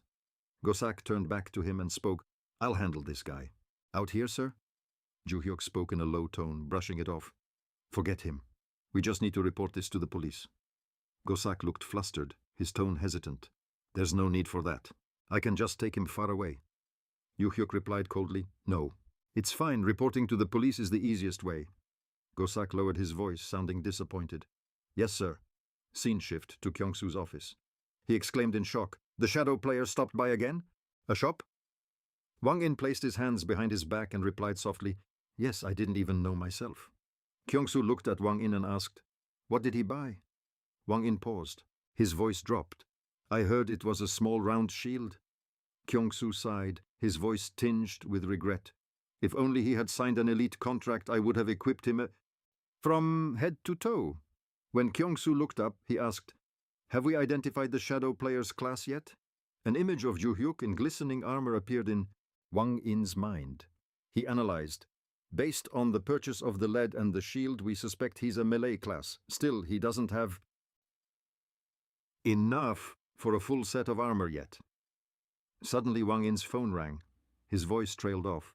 "I'll find an excuse to gift the shadow player a full set of armor." The screen of Wang In's phone displayed the police's caller ID. He wondered, "The police? Excuse me, I need to take this call." After a moment on the phone, he shouted in shock, "Yes, this is John Wang In from the Awakened Management Bureau. Yes, what did you say?" Scene shift. Wang In quickly drove to the residential area where Yuhyuk was staying. Wang In ran toward Yuhyuk's building, his feet climbing the stairs rapidly. His mind raced. "Damn it!" Wang In ran forward, thinking, "I should have and signed that elite contract from the start if anything happened to the shadow player." Inside Yuhyuk's room, Jongsu grabbed Hoseok's arm and said loudly, "Choi Hoseok, you are under arrest for trespassing and armed robbery." As he was restrained, Hoseok cried out in pain, "It hurts. Wait, you guys are going to kill me." Hoseok looked over his shoulder at Yuhyuk, pleading, "I'm innocent. Officers, I was kidnapped by that guy. I'm the real victim here." Yuhyuk rolled his eyes and said awkwardly, No, he was the one who broke in. Yong-soo looked at Ju-hyuk and said, "For now the homeowner needs to come with us too." A vision of Ju-hyuk being thrown in prison flashed through his mind. He panicked. "Oh my God, don't tell me I'm going to jail." A text box appeared. The prisoner's strategy to conquer Ju-hyuk. Wang In appeared, kicking the door wide open, and shouted, "Wait a minute!" Ju-hyuk stood frozen, trembling as he said, "Mr. Jae-hyun." Wang In. Hoseok saw Wang In and cheered with joy. "Team leader, it's me, Choi Hoseok. You know me, right?" Wang In stepped quickly. Toward Hoseok. Hoseok exclaimed, "You came from the bureau. You really saved my life." As soon as he finished speaking, Wang In swung his hand hard into Hoseok's face. His voice trailed off. "That guy kidnapped me and tried to steal my items." Blood began to drip from Hoseok's nose. He looked at Wang In, his tone confused. "Huh? What was that slap for?" "Jong-soo." And Ju-hyuk watched in silence. Wang In continued to attack Hoseok, shouting, "You son of a bitch, how dare you lie to me? How dare you try to kill a fellow player?" Hoseok tried to stop Wang In. "Wait, I'm the victim here." Wang In, growing even angrier, cut him off. "Your registration status is revoked, effective immediately." Hoseok's voice sounded desperate. "I'm level 34. Why do I have to go to jail?" Being hit repeatedly, Hoseok coughed and screamed in pain. "Stop!" Wang In paused for a moment, his eyes glaring down at Hoseok with rage. Hoseok's mind was full of confusion. "He's not even listening to me. What the hell is going on?" Hoseok's face turned pale with fear as he heard Wang In's words. "Take him away. The National Intelligence Service will be here soon. Just hand him over to them." Horrific images flashed through Hoseok's mind. He thought, "The Intelligence Service? They don't hesitate to use torture on criminals involved with players." Hoseok repeatedly slammed his head against the floor, begging, "I didn't see the situation clearly. Please spare me." Wang In clenched, his fists waving the plea away angrily. "Liar! Do you think you're the first piece of scum I've seen pull this trick? You've been a repeat offender for a long time, right? We'll investigate everything you've done thoroughly." Wang In frowned and said, "Go find yourself a lawyer, though no lawyer would dare defend you anyway." Wang In looked at Jong-soo and Jong-wan. He spoke up. "You two know the prisoner transport procedure, right?" Hoseok turned his head, screaming in terror. "No." Wang In spoke in a low voice. "If he tries to escape into the tower during transport and disappears, just wait. He'll show up right back at that exact spot, eventually." Hoseok's cries rang out in despair. "I won't do it again. Wait!" Wang In walked toward Ju-hyuk and asked, "Are you hurt anywhere?" Ju-hyuk stepped back a few paces, his mind racing. "His expression is terrifying." Ju-hyuk fearfully replied, "I was just a little surprised, that's all." "That's good." Then Wang In suddenly lowered his voice and called out softly, which caught Ju-hyuk off guard. "Shadow player." Wang In closed his eyes and bowed his head in apology. "I am deeply sorry. To ensure this never happens again, I will make sure to prepare thoroughly." Wang In opened his eyes, his mind full of determination. "I can't delay the elite contract any longer. I must protect the shadow player." Scene shift to the next morning. Gosak appeared and asked, "Loyal one, did anything happen yesterday?" "Huh?" Ju-hyuk looked at Gosak and replied, "Thanks to you, the police took that guy away yesterday." Gosak looked a bit surprised and asked, "Did they take him away for execution?" Ju-hyuk became confused and answered awkwardly, "Not at all." Gosak hid his weapon behind his back and began to probe. "So do you know the location of the detention center?" Ju-hyuk frowned and ordered, "I don't know, and don't try to find out." Gosak lowered his voice, sounding disappointed. "Yes, sir." A notification box appeared. "Gobang has been designated for summoning." Gobang appeared, counting his fingers while cheering. "How come there are 57 stars? This is the first time I've seen so many." Ju-hyuk's thoughts suddenly surfaced. He actually knows how to count. Ju-hyuk looked at Gosak and Gobang and said, "Well, Gosak, Gobang, shall we go?" A notification box appeared. "Entering the Korean Black Tower. Floor 19, another line of text appears. Floor 19 mission, defeat 30 goblin mages." The image of a goblin flashes into Ju-hyuk's mind and his voice rings out. "The 19th floor has goblin mages." Honestly, they don't. It's dangerous, They can't use any offensive magic. At best, they can only cast binding curses or weak fire arrows, though the curses can be a bit dangerous. Scene changes to Gobang rushing toward a group of goblins. Jo-hyuk's voice echoes. So what is there to worry about?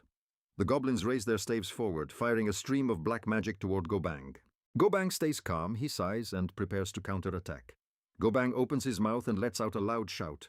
A powerful shockwave blasts toward the enemies. Seeing this scene, Zhou Hyuk is astonished, his mind exclaiming, "He blew away the curse just with a shout." Typical barbarian style. Corsac appears behind Gobang, gripping his weapon tightly. Corsac smiles and says to Gobang, "Hey Gobang, remember what I said earlier? Clean up at this place as fast as possible." Gobang looks at Corsac and replies coldly, "I remember. Wipe them all out." As soon as he finishes speaking, both Corsac and Gobang charge straight at the enemies ahead. Corsac and Gobang speed forward, cutting down countless goblins in their path. Behind them, Zhou Hyuk picks up his weapon and laughs, saying, "Then I'll just have to—" A notification board appears in front of Zhou Hyuk. "You have completed the 19th floor mission." He is startled and shouts, "Huh? It's already over." Zhou Hyuk glances forward at Corsac and Gobang. From afar, they seem to be discussing something. Corsac smiles brightly, turns back and says, "How was it? A refreshing summoner, right?" Zhou Hyuk thinks to himself, "Did they finish it off on purpose? So I wouldn't be able to fight? I've been played." A notification board appears. "You have achieved an S++ rank for completing the 19th floor of the Korean Tower." Another line of text appears. S++ completion reward, 1 platinum badge. Scene changes to the next day. A caption appears. "The next day."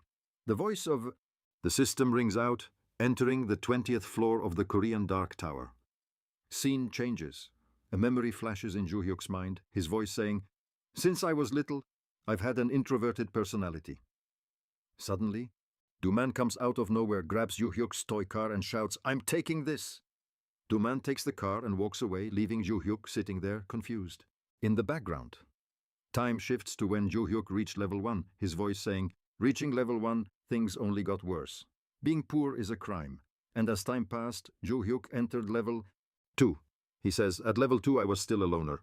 Behind him, Hansu taps Zhou Hyuk on the shoulder and mocks him, "That's why you're stuck in the bronze rank." Zhou Hyuk runs ahead. He calls back, "But Eon is the meta." Scene changes to Zhou Hyuk reaching level 3, eating lunch alone. Zhou Hyuk's voice rings out, "Even at level 3 I was still eating lunch alone." The life of someone completely isolated from society. I used to be terrified of even trying to change anything. Scene returns to reality. Zhou Hyuk looks up at the sky, his mind thinking, "A guy like me fighting monsters in the tower? I, who couldn't even look thugs in the eye. That was something I never dared to imagine." Zhou Hyuk is hovering in the air with countless monsters below. He thinks, however, monsters aren't human. There's no fear stemming from relationships. They are no different from the quest monsters in games. Zhou Hyuk looks down, his mind full of determination. "I just need to crush them and collect the rewards. That's all." Corsac shows clear fear, shouting in anxiety, "Summoner, no!" The goblins below grip their weapons, simultaneously rushing toward Zhou Hyuk. Zhou Hyuk immediately reacts like a gust of wind, sliding past and stopping behind the goblin that was attacking him. Zhou Hyuk swings his staff forward, the tip slamming into the goblin's face, dealing massive damage.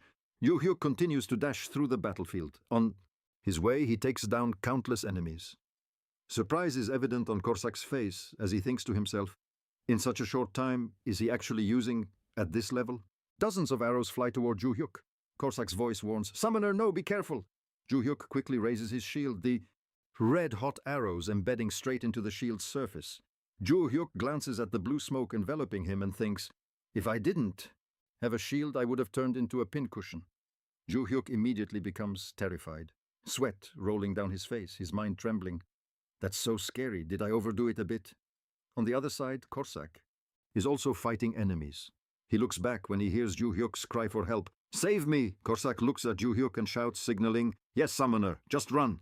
Toward the cliff ahead. With a terrified look, Zhou Hyuk replies, "Understood." Nearby, Gobang beats his chest with both hands and mutters, "Must protect the summoner." Zhou Hyuk's body seems to lose its strength. There are many enemies chasing from behind. His voice is weak. "I'm running out of energy." Suddenly, Zhou Hyuk looks up. He stops in front of a cliff and says softly, "I haven't reached the sky yet." Zhou Hyuk's mind is full of terror. "But there's nothing here." Zhou Hyuk turns around, facing the multitude of enemies. Before his eyes, he tries to think, "What now? What should I do?" Suddenly, a giant hand appears, blocking the goblin's attack. Zhou Hyuk's thoughts are hopeless. "I'm dead." Gobang appears, standing tall before the monsters, making them tremble in fear. Gobang claps his hands together, creating a powerful shockwave that blows all the enemies off the cliff. Corsac, having just taken down 2 enemies, shouts in praise. "Good job, you pig-headed idiot!" On a nearby cliff, 2 goblins raise their staves, preparing to attack Corsac. In the blink of an eye, Corsac jumps to where the 2 monsters are. His mind flashes, and then Corsac swings his sword forward, instantly destroying the 2 enemies. He thinks, just need to handle the mages on the cliff, and it's over. Scene changes after a while of fighting. Corsac looks around, countless goblins lying motionless. He mutters, "Are we almost done?" Corsac stands still for a moment, then says quietly, "Looks like we've wiped out all 100 of them. It will appear soon." Zhu Hyuk shows obvious surprise, thinking, the 2 of them cleaned them up in the blink of an eye. Zhu Hyuk backs up a few steps, trying not to touch Gobang's body. He says softly, "Move a bit forward, Gobang, I'm grateful," but suddenly a loud sound erupts. Zhu Hyuk quickly looks toward where the noise came from. He thinks, this sound from far away.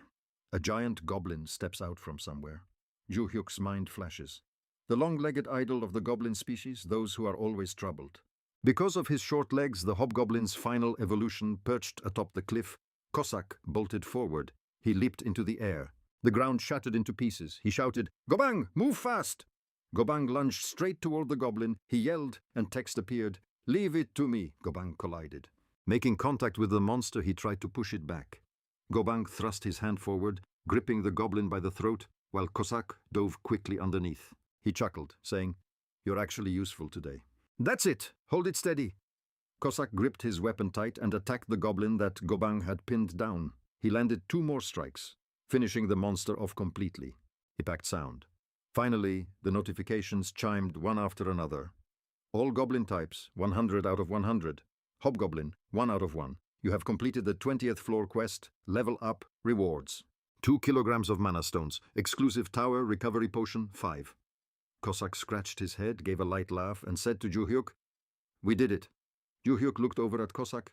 He thought to himself, taking down the boss in an instant, maybe it really is better to leave it to them after all. Zhu Hyuk bowed, his voice full of respect. "You 2 worked hard. Thank you for protecting me." Corsac bowed low and replied, "Loyalty?" Gobang flopped onto the grass and added, "Protecting?" The summoner. The image of an emblem appeared as notifications popped up. You have achieved an S++ rank on the 20th floor of the Korean Black Tower. S++ rewards, Platinum. Emblem. You may now challenge the 21st floor or exit the Black Tower.